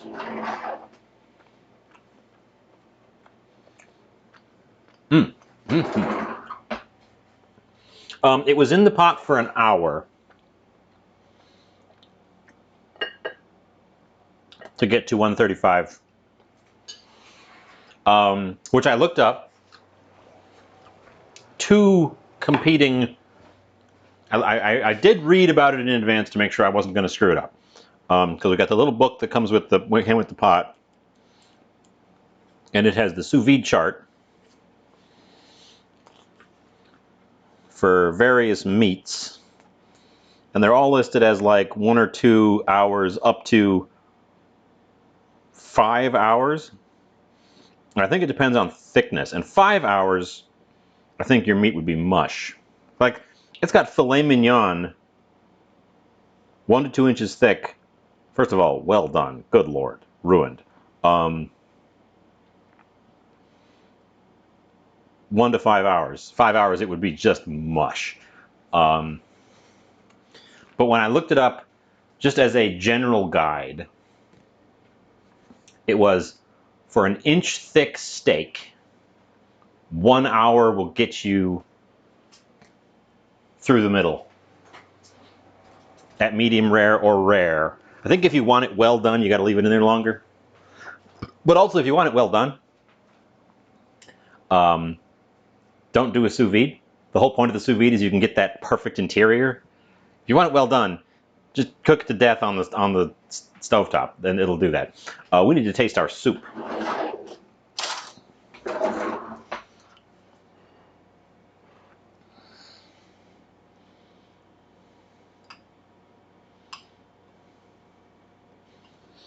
Oh, it smells good.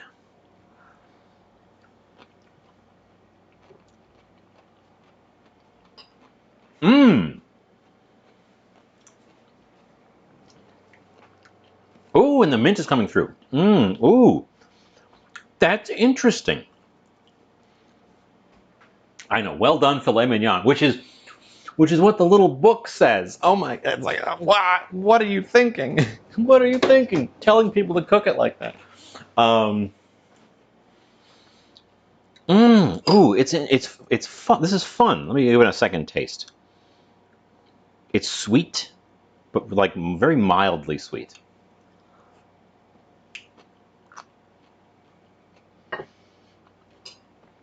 It's got a little bit of a crunchy texture from the fresh cucumber, and the beets still has some texture too. They're not mushy. They have a little bit of a bite to them.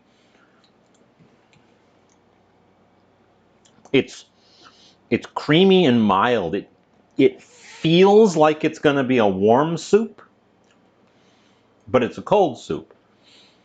And then the mint sort of comes in on the backside. I think it really would have benefited from some fresh dill, which I do not have. I also think that it is definitely much less sour than it's supposed to be because I didn't have kefir or buttermilk to push the sourness. We could stir in a little bit of lemon juice to try to pull the sourness back. I worry that might split it. Because it looks fine. It looks okay, but the texture is just like on the edge of maybe thinking about splitting.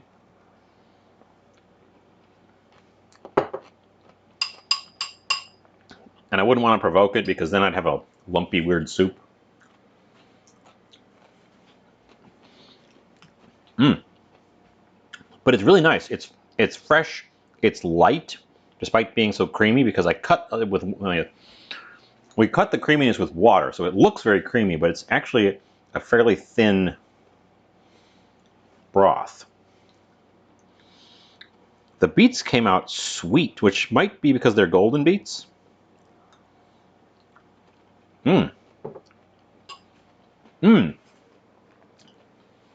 Bright and fresh and nice, and an accompaniment to this. I'm just gonna eat my fingers. So the chimichurri is oily, very herb forward, a strong sort of raw, fresh garlic.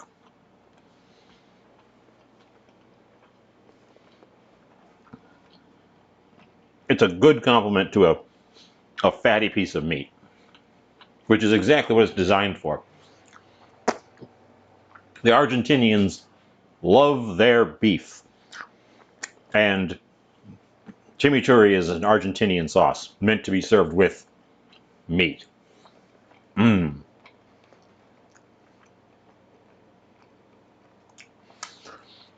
have another two 2 or 3 in there. So we could do something else with them. I can definitely taste the shiso. When I first made it and I tasted it, it was super shiso forward. I thought it was maybe too much shiso, but as it was sitting here and resting, the edge came off of that, and it's definitely still noticeable, but it's not drowning out other flavors. Parsley is a pretty mild flavor to begin with. Parsley is giving us a sort of a general bright herbaceousness. Shiso is so hard to describe the flavor. I really like it, but I don't know how to tell you what it tastes like. It kind of just tastes like itself. It's one of those things.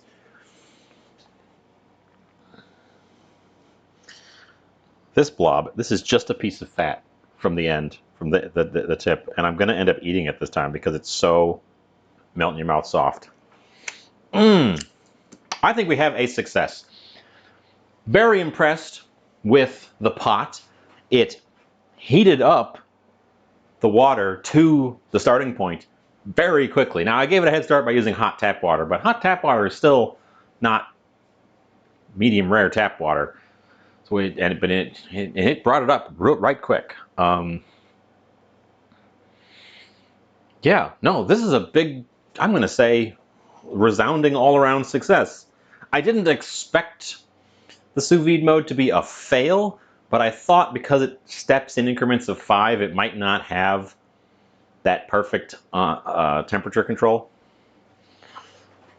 But I guess they have it step in increments of 5 just out of convenience for the controls, because it's only got 2 buttons on it. Because it hit and held that temperature really well. We will have to play with that in the future. I might do some. You could do some really nice fish in there, where it's like just barely cooked, which is really hard to do without having a raw middle on a big piece of fish. But you could do that. You could hit that perfect sweet spot in that thing. That might be a fun one to do. Bet you could do a really nice duck breast in there. Get that blush middle, but render out the fat so it's not chewy. I've got ideas. We can also do vegetables. There are sous vide vegetables. Doesn't have to be meats, although it shines with the meats. Halibut. I don't have any halibut. Got a bunch of salmon. Probably do it with salmon or tuna. Oh, you could do like a rare. We could do like with the steak, but you could do like a rare tuna.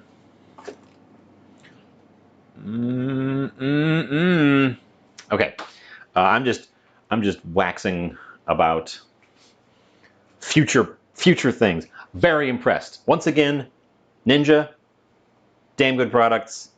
Sponsor me. You can't get a nice crispy again. That is the downside, and that's the downside with doing a steak too. We had to slap it on a screaming hot pan to get the crust. Because if you did it without the crust, you wouldn't have that. You wouldn't have as much flavor. The crust is a lot of flavor. I think our pan actually should have been even hotter, and the meat been on there for even less time to get a really perfect blowtorch. Yes, you want just absolutely absurd heat for a very short amount of time to get that crisp, because you don't want it to penetrate through because the interior is already perfectly cooked. I don't have a blowtorch, and that might set off my smoke alarms. But anyways, I'm very, very pleased. Very, very pleased. If you didn't hear at the beginning, those 2 interviews I got last week that I was super happy about fell through. Well, they didn't fall through. I did the interviews, but then I got declined afterwards. So we're back to the grind on that front, unfortunately. But good news for you, because I don't have any current conflicts. don't have to move my schedule because my schedule has not changed. So yeah, I plan to be back. Now I skipped Friday, so I'm thinking about maybe doing a makeup this. I know people said, don't worry about it. People in the Discord said, don't worry about it. Here's my Discord if you're not in the Discord. People said, don't worry about it. Don't have to do makeups. I kind of want to. We'll see. For sure, I'm shooting for Friday. I know I said that last time, and then I said, I can't do it. But for sure, we're shooting for Friday as the back.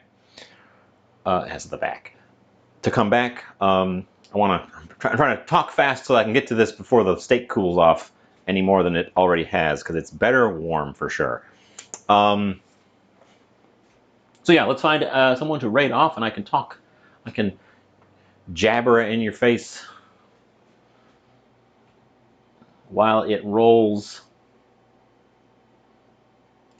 Who's on my follow list that we have? Lee Chat is on. Dinner with Mom is crafting instead of cooking.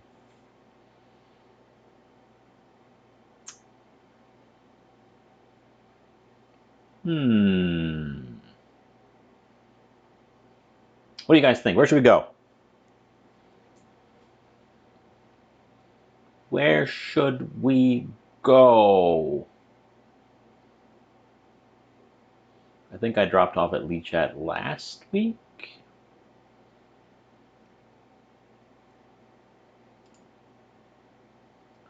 Or we could try some rando.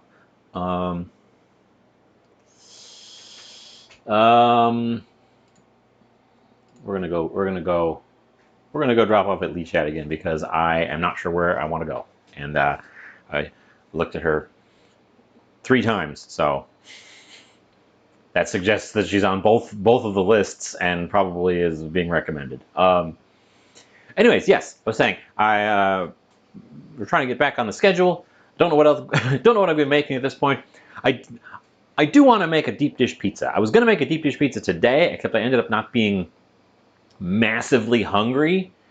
So I thought I'll do something that's more time consuming and doesn't produce a huge quantity of food at the end. But that means I have not yet done a deep dish pizza. So that might be the next thing. That might be the next thing on the docket.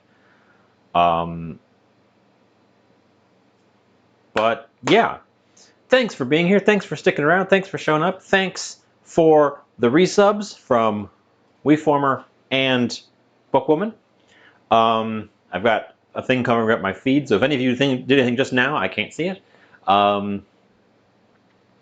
Thanks for showing up. Thanks for sticking around. Thanks for hanging out to the end. I appreciate every last one of you, except one of you who you know who you are. Yeah, so I'll see you next time.